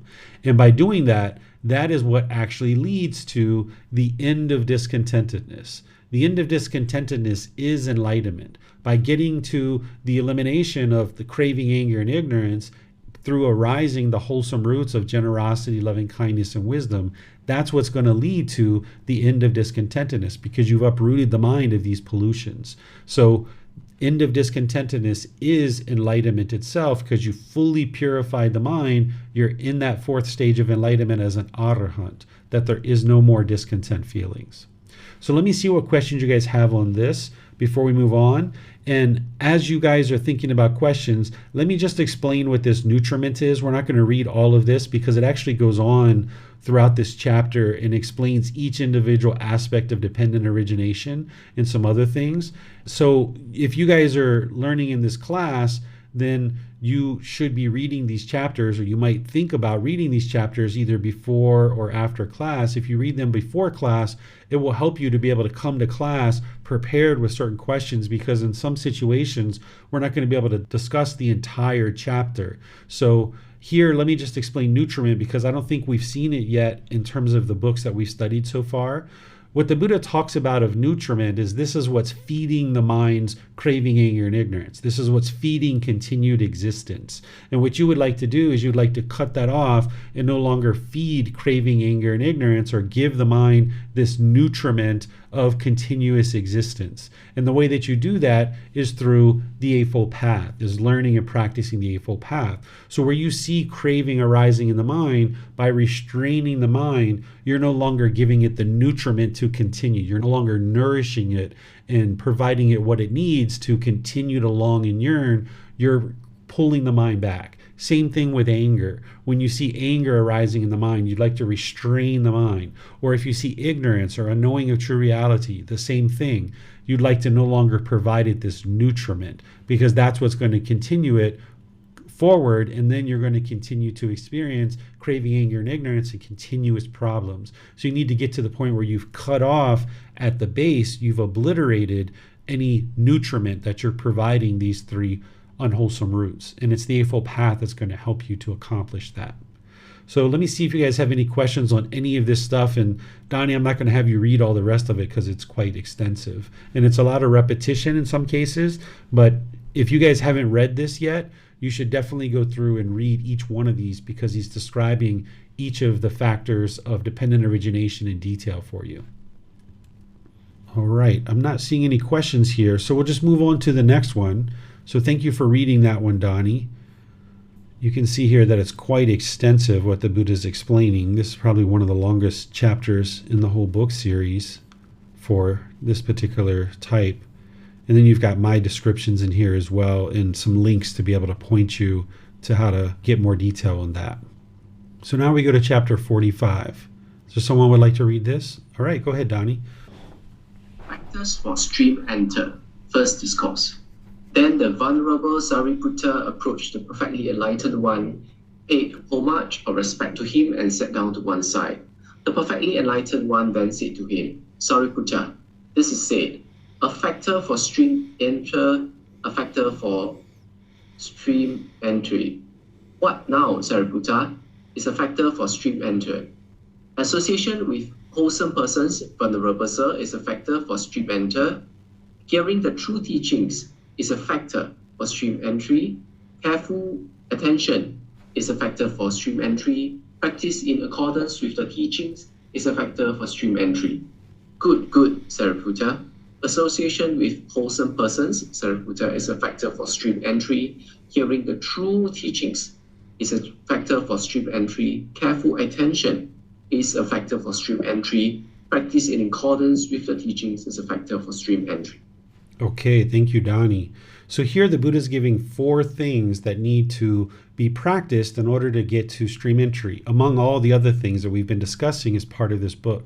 He's talking with Sariputta, who's one of his primary students. There's 2 students that the Buddha identifies during his lifetime as his chief students and primary students. Sariputta is one of those, so you'll see where he's talking to Sariputta at different times. So this first aspect or factor of stream entry, among all the others that we've discussed, is association with wholesome persons.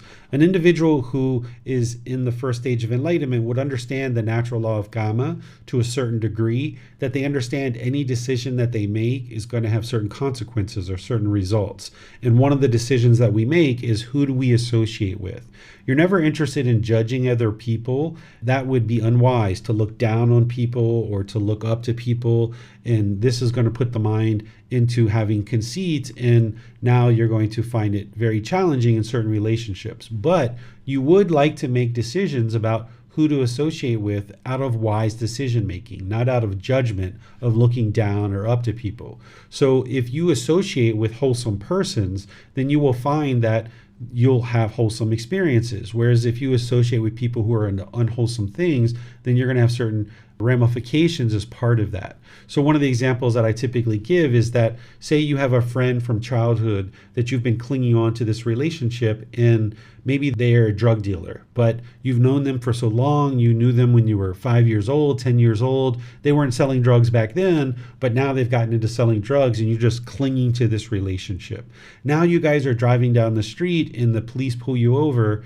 If they slip some drugs under your chair, the police search your vehicle, you're the one that's going to jail for that. So this would be a result of a decision that you've made to associate with unwholesome individuals. So what you would like to do is look at the individuals that you choose to associate with and make wise choices. And one of the ways that you can do that without judgment, but just through wise decision making, is look at the 5 precepts.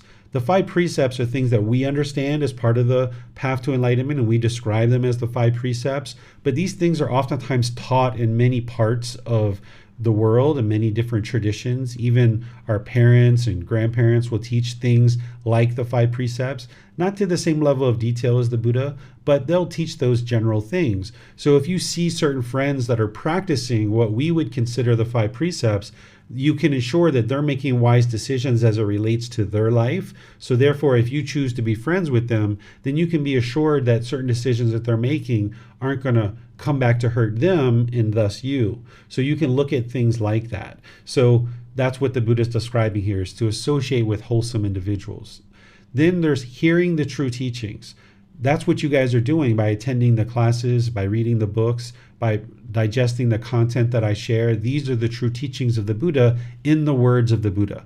I know with 100% certainty that these teachings are going to lead you not only to stream entry, which is the first stage of enlightenment, but they will lead you all the way to enlightenment, to the attainment of enlightenment as an arahant in that 4th stage of enlightenment, where you can completely eliminate 100% of all discontentedness. If you weren't learning the true teachings, if you were learning from people who are just sharing whatever they think the teachings of the Buddha are, and there's tons of books out there, tons of courses and classes that people refer to as Buddhism, but they're not based in the original words of the Buddha. What you would like to get to is where you're studying resources and studying with a teacher that are the actual true teachings, the original words of the Buddha. And that's what you guys are doing if you're studying any of the teachings that I share. Then the third one here is careful attention. This is paying close attention to the decisions that you make. That when we're in the unenlightened state and before we're on this path, I describe it as we're running through the forest, knocking down the trees, burning up the forest. And as we're doing that, we're starting to smell smoke and we're like, why is it so smoky around here? Who lit the fire? And we don't realize that it was us. We're the ones who were knocking down the trees and burning up the forest.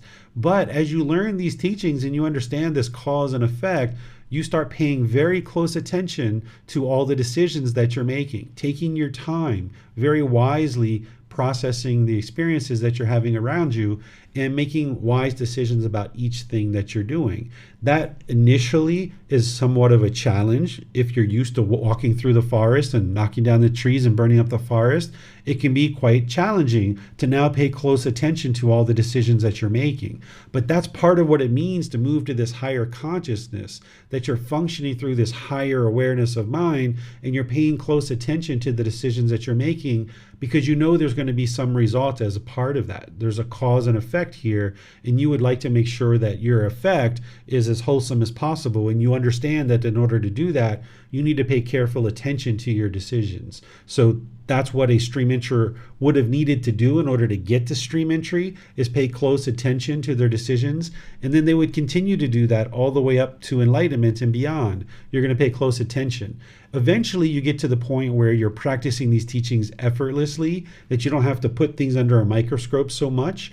But as you're going through that and you're transforming the mind and you're upgrading the mind to this new way of life, you're going to need to pay close attention to all the different decisions that you're making. And you'll just get in the habit of doing that, and it'll become easier and easier for you. And you'll actually find quite joyful in doing that, because you know that when you pay close attention to your decisions, it's going to produce wholesome results. So in certain situations, you're going to need to pull back. You're going to need to restrain the mind, because the way the mind works with craving, anger, and ignorance is it wants to hurry up and get to those pleasant feelings, those conditioned pleasant feelings that it's chasing after. It wants to hurry up and get to those. And that's why it's running through the forest, knocking down the trees and burning up the forest, because it's after its own selfish desires. It doesn't want to take its time. It wants to hurry up and get to those pleasant feelings. So when you see that and you're restraining the mind, this is helping you to pay careful attention to your decision making.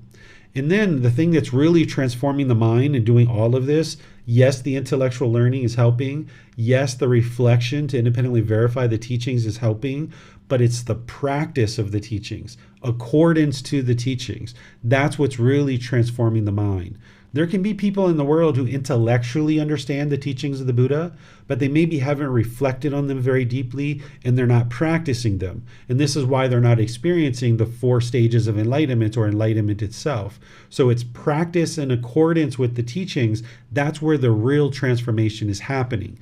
And all the way up until you're enlightened and you're experiencing enlightenment for 1 year, 2 years, 3 years, you're not yet 100% practicing the teachings in accordance with the teachings. But to get into stream entry, you would at least be practicing the Eightfold Path in its entirety. And you haven't completely eliminated all the 10 fetters, but you understand the Eightfold Path and you're practicing that in accordance to that level of detail. And then there's deeper level of detail of teachings that plug into the Eightfold Path that then you're going to be focusing more and more closely on in order to move from this first stage of enlightenment as a stream enterer and beyond. So let me see what questions you guys have on this chapter. All right, there's no questions here. So let's go to the next chapter, which is 46. And this is a chapter that we've read in other parts of this book. It's very similar. So if you guys would like to read this, you can, and then I just open up to any questions you guys have. I won't necessarily explain it in a whole lot of detail. Is there someone who would like to read this? I can read, Teacher David, if you'd like. Sure, go ahead, Marcy. The noble disciple, householder, who possesses 4 things is a stream enterer, no longer bound to the netherworld, fixed in destiny, with enlightenment as his destination. What for? Here, householders. 1. A noble disciple possesses confirmed confidence in the Buddha thus. The perfectly enlightened one is an arahant, perfectly enlightened, accomplished in true wisdom and conduct, fortunate, knower of the world, unsurpassed leader of persons to be tamed, teacher of heavenly beings and humans, the enlightened one, the fortunate one. 2. He possesses confirmed confidence in the teachings thus. The teachings are well expounded by the perfectly enlightened one, directly visible, immediate, inviting one to come and see, applicable to be personally experienced by the wise. 3. He possesses confirmed confidence in the community thus. The community of the perfectly enlightened one's disciples is practicing the wholesome way, practicing the straight way, practicing the true way, practicing the proper way, that is, the 4 pairs of person, the 8 types of individuals. This community of perfectly enlightened one's disciples is worthy of gifts, worthy of hospitality, worthy of offerings, worthy of respectful salutations, and surpassed fields of merit for the world. 4. He resides at home with a mind free of stain or of selfishness, freely generous, open-handed, joyful in letting go, one devoted to charity, joyful in giving and sharing. A noble disciple who possesses these 4 things is a stream enterer, no longer bound to the netherworld, fixed in destiny, with enlightenment as his destination. All right. Thank you, Marcy. So the first 3 here we've talked about in our previous classes, which are the triple gem or the triple jewel. This is confidence in the Buddha, confidence in his teachings, and confidence in his community. And I've talked about how one would accomplish this. So if you haven't learned this yet from me, you can go back to those other classes, or you can read the book and see what it means to develop that confidence, because you might not have that confidence when you first get started. Most people don't. That you develop that over time through investigating his teachings. But then there's this 4th one, which so far the Buddha has put in here about practicing virtuous behavior. But here he's changing it a bit. He's adding this one, which is the practice of generosity. That in order to get to stream entry, that first stage of enlightenment, you're going to need to be practicing generosity in all parts of your life. So we've talked about generosity in the group learning program. We've talked about it at other times. There's an entire book in the Pali Canon and English Study Group, which is volume 13, that's all about generosity. This is so utterly important to your practice, that you're willing to give and share, that you're not being selfish or stingy, because that's oftentimes what the mind does when it has craving, is it holds on and holds on and holds on. So you need to be willing and able to freely share and find joy in that. And that's what's going to actually train the mind to let go. That it's the breathing mindfulness meditation and generosity as well. So a stream enterer, one in that first stage of enlightenment, is going to know how to practice generosity from the middle way. If you're practicing extensively and you have craving to practice generosity, you're not going to have the needs met for your basic necessities.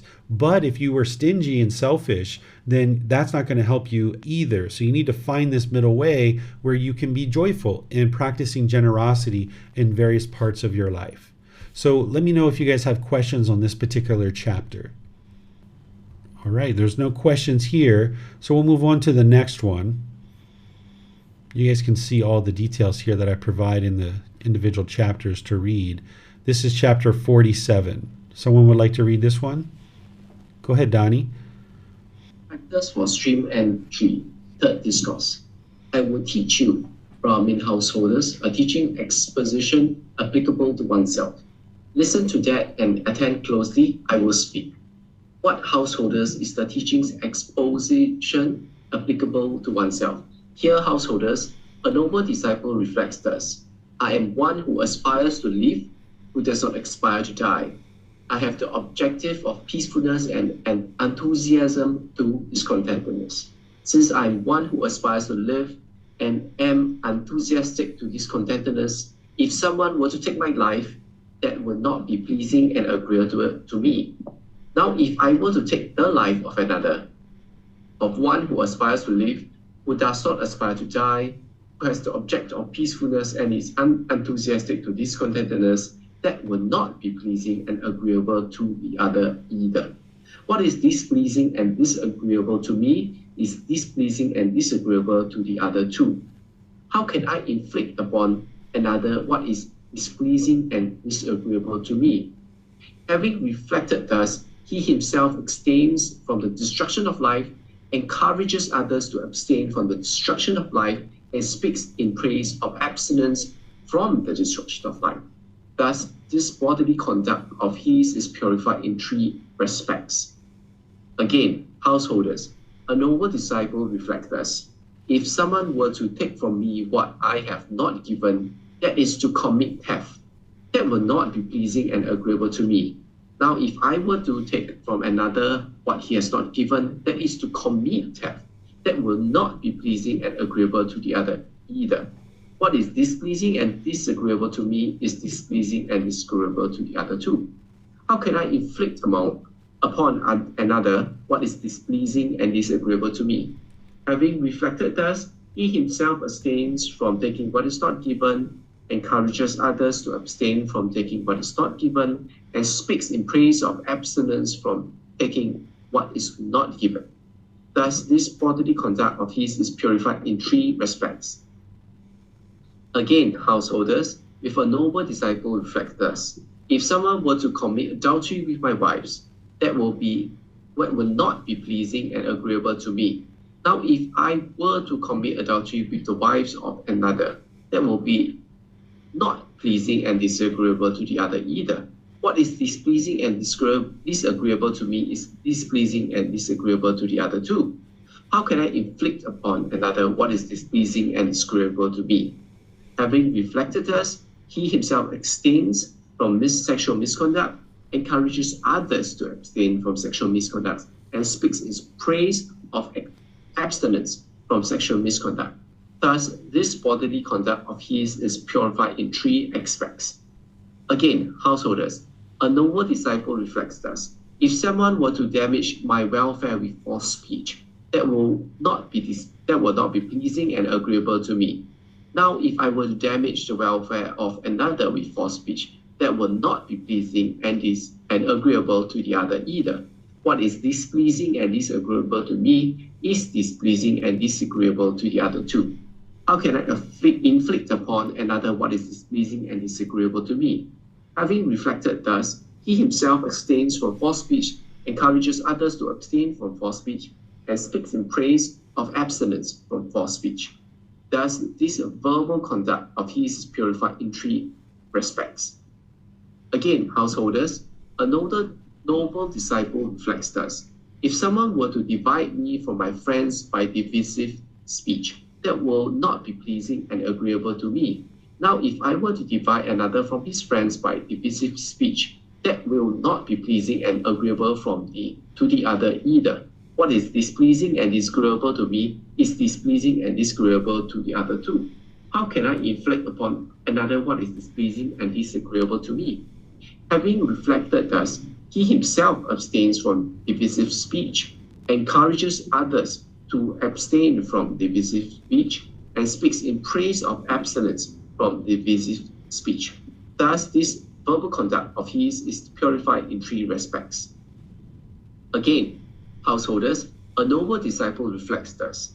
If someone were to address me with harsh speech, that will not be pleasing and agreeable to me. Now, if I were to address another with harsh speech, that will not be pleasing and agreeable to the other either. What is displeasing and disagreeable to me is displeasing and disagreeable to the other too. How can I inflict upon other what is displeasing and disagreeable to me? Having reflected thus, he himself abstains from harsh speech, encourages others to abstain from harsh speech, and speaks in praise of abstinence from harsh speech. Thus, this verbal conduct of his is purified in 3 respects. Again, householders, a noble disciple reflects thus. If someone were to address me with frivolous speech and idle chatter, that will not be pleasing and agreeable to me. Now, if I were to address another with frivolous speech and idle chatter, that will not be pleasing and agreeable to the other either. What is displeasing and disagreeable to me is displeasing and disagreeable to the other too. How can I inflict upon another which is displeasing and disagreeable to me? Having reflected thus, he himself abstains from idle chatter and encourages others to abstain from idle chatter and speaks in praise from abstinence from idle chatter. Thus, this verbal conduct of his is purified in 3 respects. He possesses confirmed confidence in the Buddha.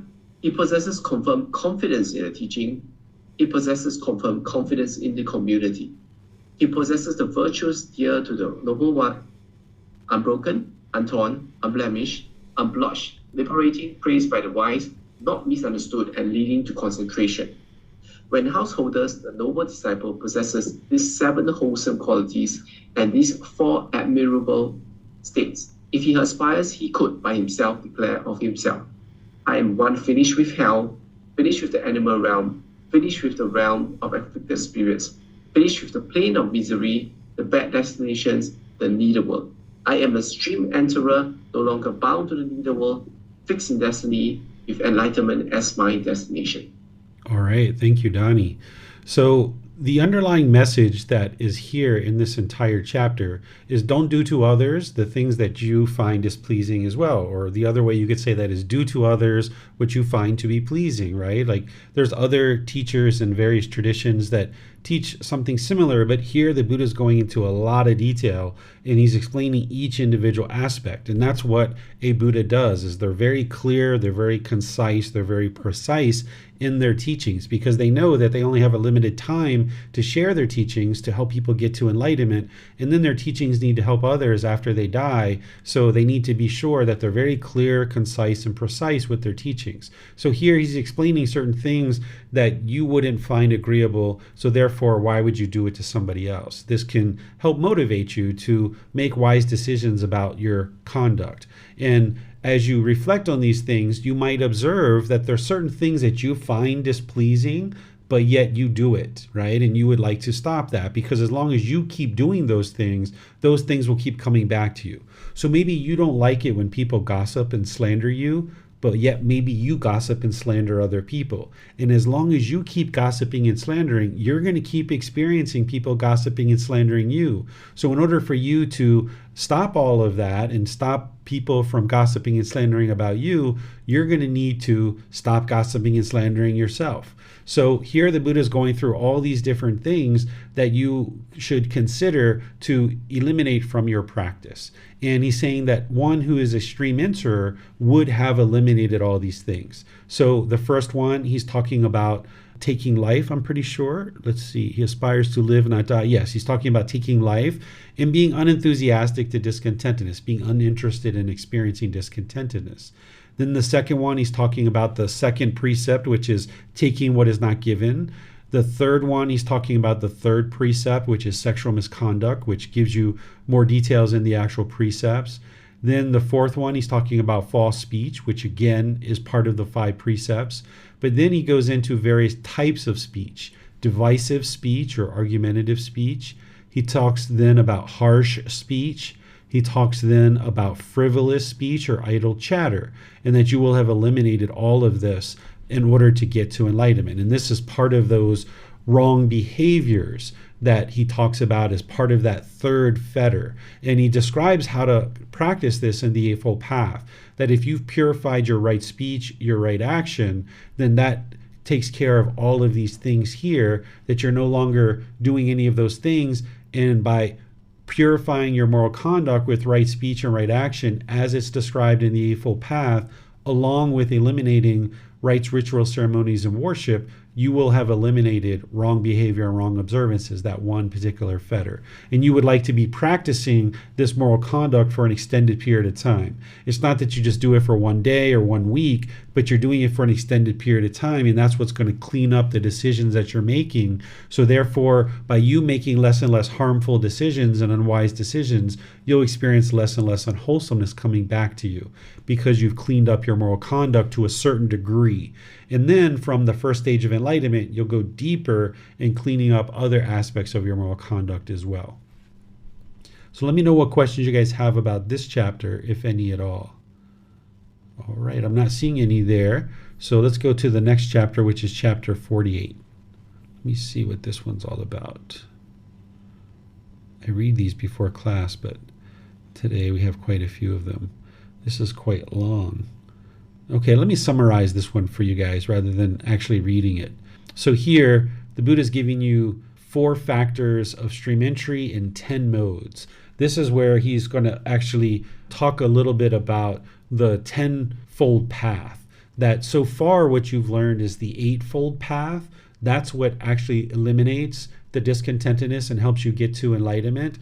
The 10-fold path, there's 2 additional steps, step 9 and 10.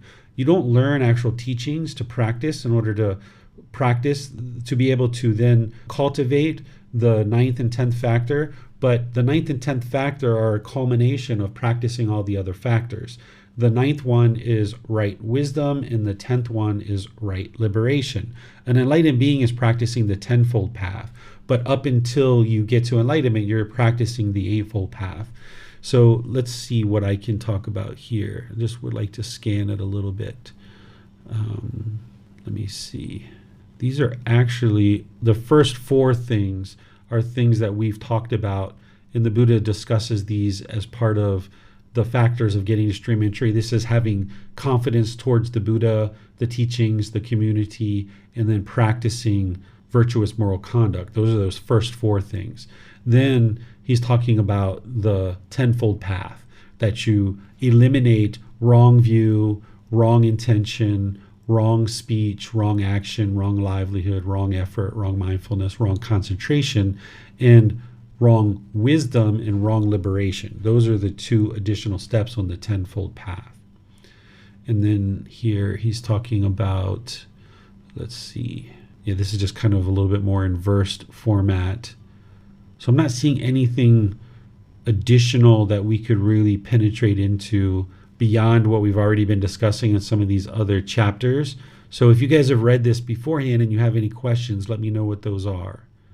I would just scan our social media and different platforms and see if you guys have any questions. Okay, so I'm not seeing any questions on this one. So let's go to the chapter 49. And let me see what this one, these are all kind of longer. This is actually consolidating ones that we've also already talked about. So here, this is association with wholesome persons, hearing the true teachings, careful attention, and practice in accordance with the teachings, which we've already discussed and already talked about. And the Buddha is talking about how this leads to stream entry, once returner, non-returner, arahantship, which is the 4 stages of enlightenment. And it leads to the cultivation of wisdom, because wisdom is what you need to do in order to eliminate ignorance. And then he's saying, okay, these are the things that when cultivated and developed lead to penetrative wisdom. And it's these 4 things, which we've already talked about. So here, this is the same discourse, just in longer format. So now let's see what he's got here. One who is a trainee. Okay, let's read this one. There's some things in here that we haven't studied recently. Was there someone who would like to read this? Go ahead, Marcy. Thank you, Teacher David. One who is a trainee. And what, monks, is the method by means of which a monk who is a trainee, standing on the plane of a trainee, understands, I am a trainee. Am I a trainee? Here, monks, a monk who is a trainee understands as it really is. This is discontentedness. He understands as it really is. This is the cause of discontentedness. He understands as it really is. This is the elimination of discontentedness. He understands as it really is. This is the way leading to the elimination of discontentedness. This is a method by means of which a monk who is a trainee stands on the plane of trainee, understands, I am a trainee. Again, monks, a monk who is a trainee considers thus, is there outside here another Aztec or Brahma who teaches teachings so real, true, actual as the perfectly enlightened one does? He understands thus, there is no other ascetic or Brahma outside here who teaches teachings so real, true, actual as the perfectly enlightened one does. This too is a method by means of which a monk who is a trainee stands on the plane of trainee, understands, I am a trainee.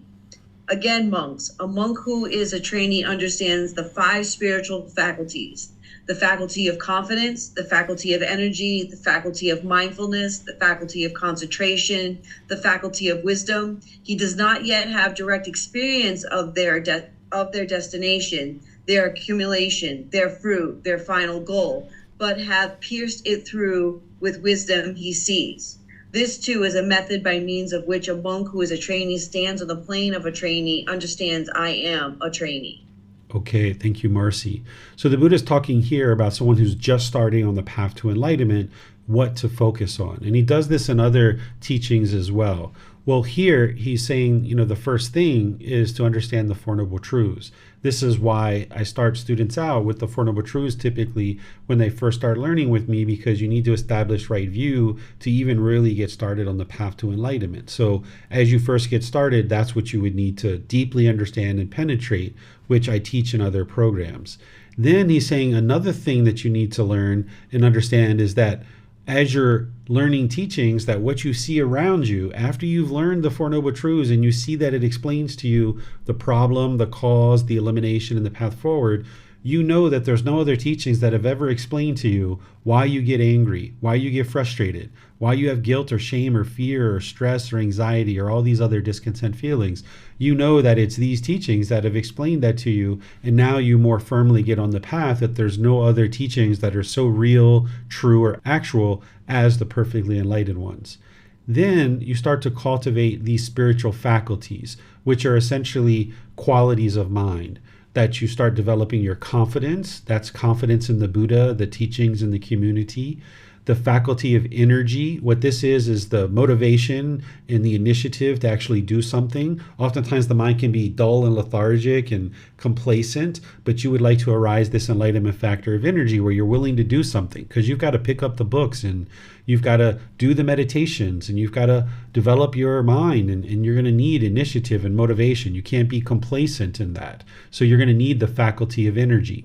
Then the faculty of mindfulness, which is awareness of the mind. This is mindfulness showing up in many places of the teachings of the Buddha because it's so utterly important to have awareness of mind, and we typically don't have that when we're off the path to enlightenment. So we need awareness of the mind so we can see those unwholesome qualities and get rid of them, and we can see the wholesome qualities and support those, encourage those, don't allow them to fade. So you'll need to develop your mindfulness and understand how important that is.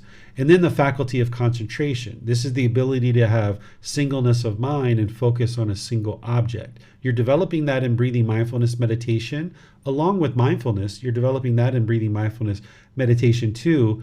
And then you're practicing both of these in daily life, where you're aware of the mind at all times and you have focus and concentration and practicing singleness of mind, rather than allowing the mind to rapidly cycle from thing to thing to thing to thing to thing. That would be the opposite of concentration. So you'd like to do one thing single threaded, and this is what's going to help promote the most concentration. And you're using breathing mindfulness meditation to cultivate that in daily life, but then you're practicing it in your daily life as this faculty of concentration. And then understanding the faculty of wisdom, that you need to develop the mind's wisdom through learning, reflecting, and practicing. And as the Buddha is explaining here, is that you have not yet fully understood, and you're not directly practicing all of these things. You don't understand the culmination and the fruit and the final goal of all of these things yet, but you've at least understood that they're important and that you start to develop these. So as a trainee, you're developing the Four Noble Truths. You're developing your understanding that these teachings are definitely explaining to you things that you haven't heard before. And then you're developing these 5 spiritual faculties: the faculty of confidence, energy, mindfulness, concentration, and wisdom. And then what the Buddha typically will focus you on at this point is improving your moral conduct. So you start looking at the 5 precepts and understanding to improve your moral conduct. And you can learn those through the 5 precepts and the moral conduct section of the Eightfold Path. And that's where a trainee kind of first gets started in the first few months. And as you're doing that, you're also developing your meditation practice as well. So any questions on this chapter? All right, so let's move on to the next one, which is chapter 51. Let me see what this one has here. Thank you, Donnie, for volunteering. If we don't read this one, I'll have you read the next one. So this is going through essentially what we just talked about with the faculties. He's just explaining it in a different way. So we don't have to go through this because we've already discussed those faculties. And let's see what this one is. The 7 factors of the fruit of stream entry. Yeah, let's read this one. Go ahead and read chapter 52, Donnie. The 7 factors of the fruit of stream entry. Monks. There are these 6 principles of cordiality that creates love and respect and conduce to cohesion, to non-dispute, to harmony, and to unity. What are the 6? Number 1, Here, a monk maintains bodily acts of loving kindness both in public and in private towards his companions in the holy life. This is a principle of cordiality that creates love and respect and conduces to cohesion, to non-dispute, to harmony, and to unity. 2. Again, a monk maintains verbal acts of loving kindness both in public and in private towards his companions in the holy life. This too is a principle of cordiality that creates love and respect and conduces to cohesion, to non-dispute, to harmony, and unity. 3. Again, a monk maintains mental acts of loving kindness both in public and in private towards his companions in the holy life. This too is a principle of cordiality that creates love and respect and conduces to cohesion, to non-dispute, to harmony, and to unity. 4. Again, a monk uses things in common with his virtuous companions in the holy life without making reservations. He shares with them any gain of a kind that accords with the teachings and has been obtained in a way that accords with the teaching, including even the mere contents of his bowl. This too is a principle of cordiality that creates love and respect and conduces to cohesion, to non-dispute, to harmony and unity. 5. Again, a monk recites both in public and in private possessing in common with his companions in the holy life these virtues, moral conduct that are unbroken, untorn, unblemished, unblotched, liberating, praised by the wise, not misunderstood, and leading to concentration. This too is a principle of cordiality that creates love and respect and conduces to cohesion, to non-dispute, to harmony, and to unity. 6. A monk recites both in public and in private possessing in common with his companions in the holy life that right view that is noble and liberating and leads one who practices in accordance with it to the complete destruction of discontentedness.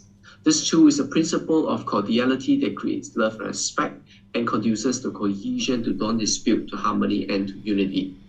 Sorry, Teacher David, my computer just gave me a prompt that is low battery in case I got cut off. Sure, we'll pick it up wherever you leave off.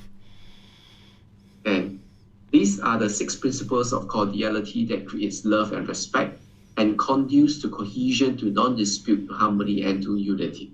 Of these 6 principles of cordiality, the chief, the most cohesive, the most unifying is this view, or right view, that is noble and liberating, which leads to the one who practices in accordance with it to the complete destruction of discontentedness. Just as the chief, the most cohesive, the most unifying part of a pinnacle house is the pinnacle itself, so too, of these 6 principles of cordiality, the chief, the most cohesive, the most unifying is this view or right view that is noble and liberating and which leads the one who practices in accordance with it to the complete destruction of discontentedness.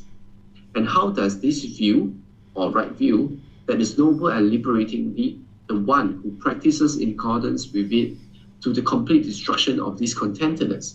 Here, a monk gone to the forest or to the root of a tree or an empty hut considers thus: is there any obsession abandoned in myself that might so obsess my mind that I cannot know or see things as they actually are?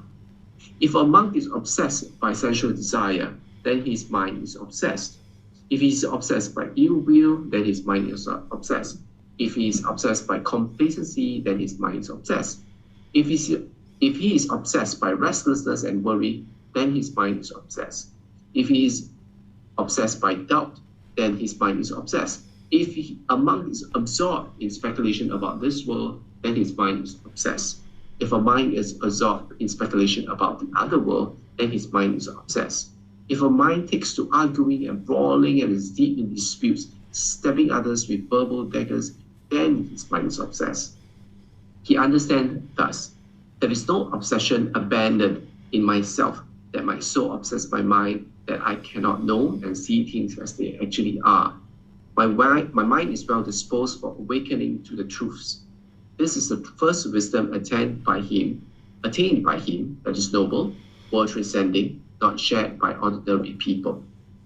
Again, a noble disciple considers thus: when I pursue develop and cultivate this view, right view? Do I personally obtain serenity? Do I personally obtain quenching?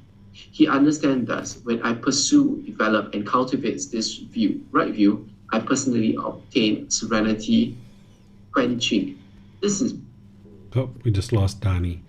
This is the second wisdom attained by him that is noble, world transcending, not shared by ordinary people. Again, a noble disciple considers thus, is there any other ascetic or Brahmin outside the Buddha's teachings possessed of a view, right view, such as I possess? He understands thus, there is no ascetic or Brahmin outside the Buddha's teachings possessed of a view, right view, such as I possess. This is the third wisdom attained by him that is noble, world transcending, not shared by ordinary people. Again, a noble disciple considers thus, do I possess the character of a person who possesses right view? What is the character of a person who possesses right view? This is the character of a person who possesses right view. Although he may commit some kind of misdeed for which a means of rehabilitation has been laid down, still he at once confesses, reveals, and discloses it to the teacher or to wise companions in the holy life, and having done that, he enters upon restraint for the future. Just as a young, tender infant lying prone at once draws back when he puts his hand or his foot on a live coal, so too that is the character of a person who possesses right view. He understands thus, I possess the character of a person who possesses right view. This is the fourth wisdom attained by him that is noble, world transcending, not shared by ordinary people.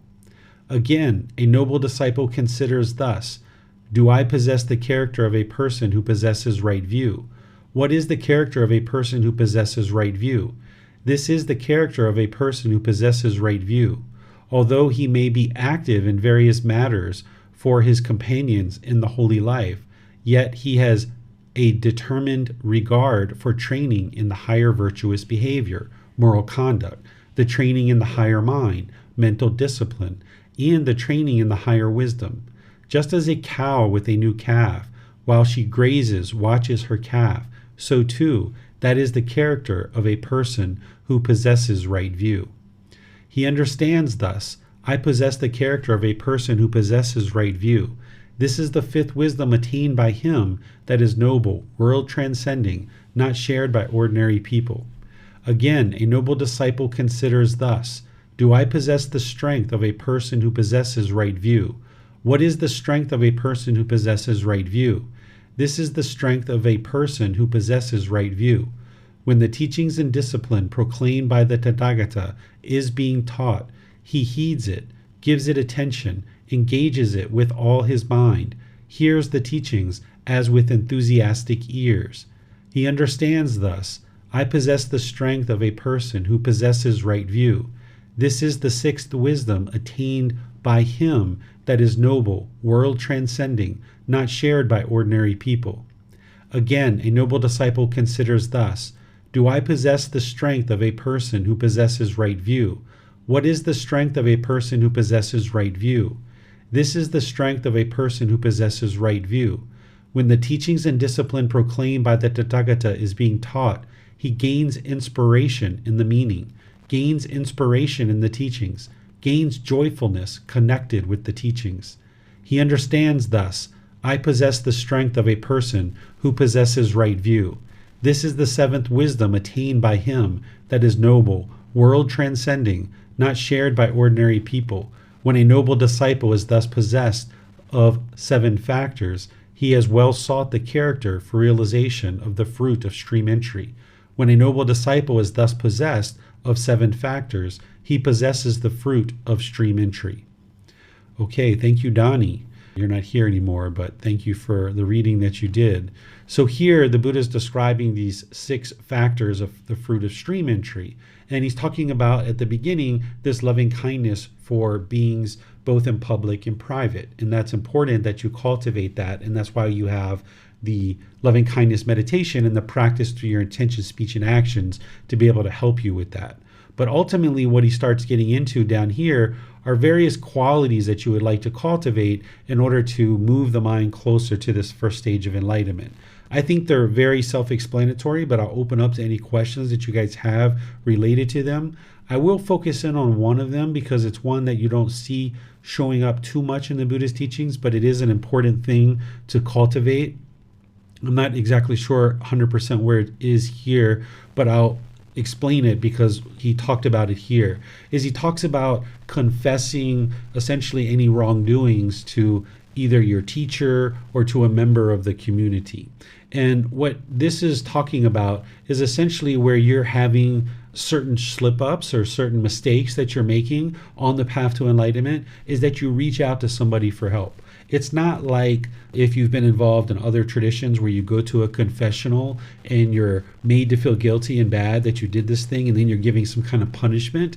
That's not what the teachings of the Buddha are all about. But instead, if you've had some type of slip up with your moral conduct or some other aspect of your practice, and you reach out to your teacher through personal guidance or through a personal message or private message, then that individual can then help you to be able to know how to improve that. Because if you're making mistakes or you're slipping up with your practice and you don't talk to anybody about it, then you're not going to be able to get the help you need to overcome that. You're not going to be able to cultivate the wisdom that you need. Sometimes when students are building a relationship with me or learning with me, sometimes I notice that they tell me all the good things, all the wonderful things that are happening, which is fine. You're welcome to share anything and anything that you like. But what I really like to get to is, what are the things that are difficult for you? What are the things you're struggling with? What are the challenges that you're facing? Tell me about all those things. Tell me about the argument you had with your friend. Tell me about the anger and the annoyance that happened with your life partner. Or tell me about that difficult situation at work that you're struggling with. When you start talking about those things with your teacher or to somebody who's well along in the path and that senior member of the community, that's where you can actually get the real help. So the Buddha talks about this and mentions this at different places in his teachings, but it's only a few times here and there in this book series where he talks about, he uses the words and the language of confessing, but you shouldn't allow that to arise any conditioning in your mind. If you've gone to confessionals and other traditions where you felt guilty and shameful and you're given some kind of punishment as a result, that's not the way it's approached in these teachings. It's more about reaching out to get help and sharing with somebody your missteps. And then that's how you actually cultivate the wisdom.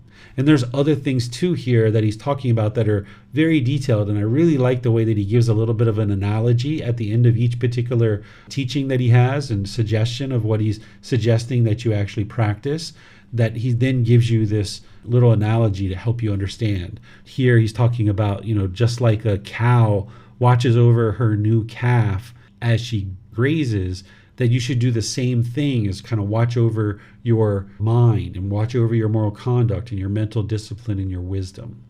So let me know if you guys have any questions on this particular chapter. All right, so let's see what the last chapter of this book is and see if we need to cover this or it's something that we've already discussed. It's chapter 53, Encourage, Settle, and Establish in the Four Factors of Stream Entry. So here we've got the same 3 triple gem that we've seen in a lot of other discourses in this book. And then this last one is one that is having the moral conduct, which we've seen before.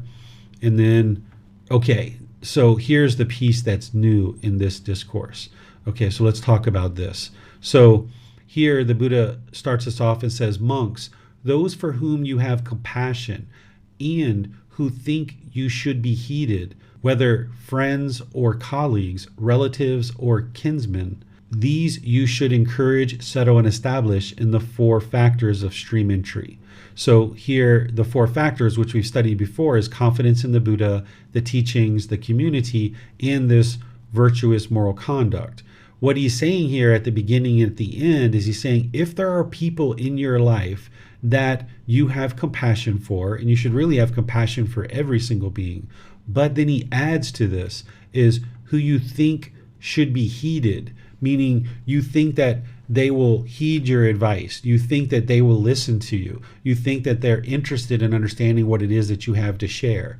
And whether these are friends, companions, colleagues, relatives, or kinsmen, these are people who are close to you that will heed your advice, the Buddha is saying that you should try to encourage, settle, and establish them in the teachings of the Buddha, getting this confidence in him, the teachings, the community, and this moral conduct. And sometimes the ways to do that is just to offer them a book or offer them a link to a video or a class or a program or something like that. So this is helpful for you to know that you don't push the teachings on people. You don't have a craving and desire or longing to try to convince people to practice these teachings, but there's ways that you can politely help people as you know that they're close to you and that they'll heed your advice. Let's see if you have any questions on this chapter. Okay, I'm not seeing any questions. So what I'll do then is just thank all of you guys for attending and then remind you that next week we're going to be in volume 6. So you guys can move on to volume 6, which is titled The Natural Law of Karma. And you can read chapters 1 through 10 prior to class, and that's what's going to help you prepare for the actual class and get the most benefit out of it. Tomorrow in the group learning program, we're going to be in chapter 23 of volume 1. This is Symbolism of the Teachings, Reminders through Imagery, so you're welcome to join that. And then on Wednesday, we're doing loving kindness meditation. We're just kind of coming to the end of our group learning program and we're going to restart it on the 13th of August. So picking up where the Buddha left off on this one particular teaching, if you have friends or family or companions or relatives that you have compassion for and you would like to invite them to join the group learning program, that would be an ideal time for them to join, is on the 13th of August. We're going to be restarting from the very beginning. So you could send people a link through email, you could post it on your social media, you can share it out of the Facebook group where I've let people know that we're going to be having this restart of the group learning program. So feel free to invite people to that if you like. So thank you all for your dedication and diligence. Thank you to everyone who read, and thank you for your questions. We'll see you guys in one of these future classes. Have a very lovely and wonderful rest of your day. Sawadee Kap. Thank you for listening to this podcast. To provide support for this podcast, visit patreon.com/support Buddha. To access more teachings, visit buddhadailywisdom.com. There, you will discover a full range of courses, retreats, and online resources to assist you on the path to enlightenment. Remember to establish a daily, consistent meditation practice, along with learning and practicing these teachings. A well-developed meditation practice is the foundation in which to train the mind to attain enlightenment.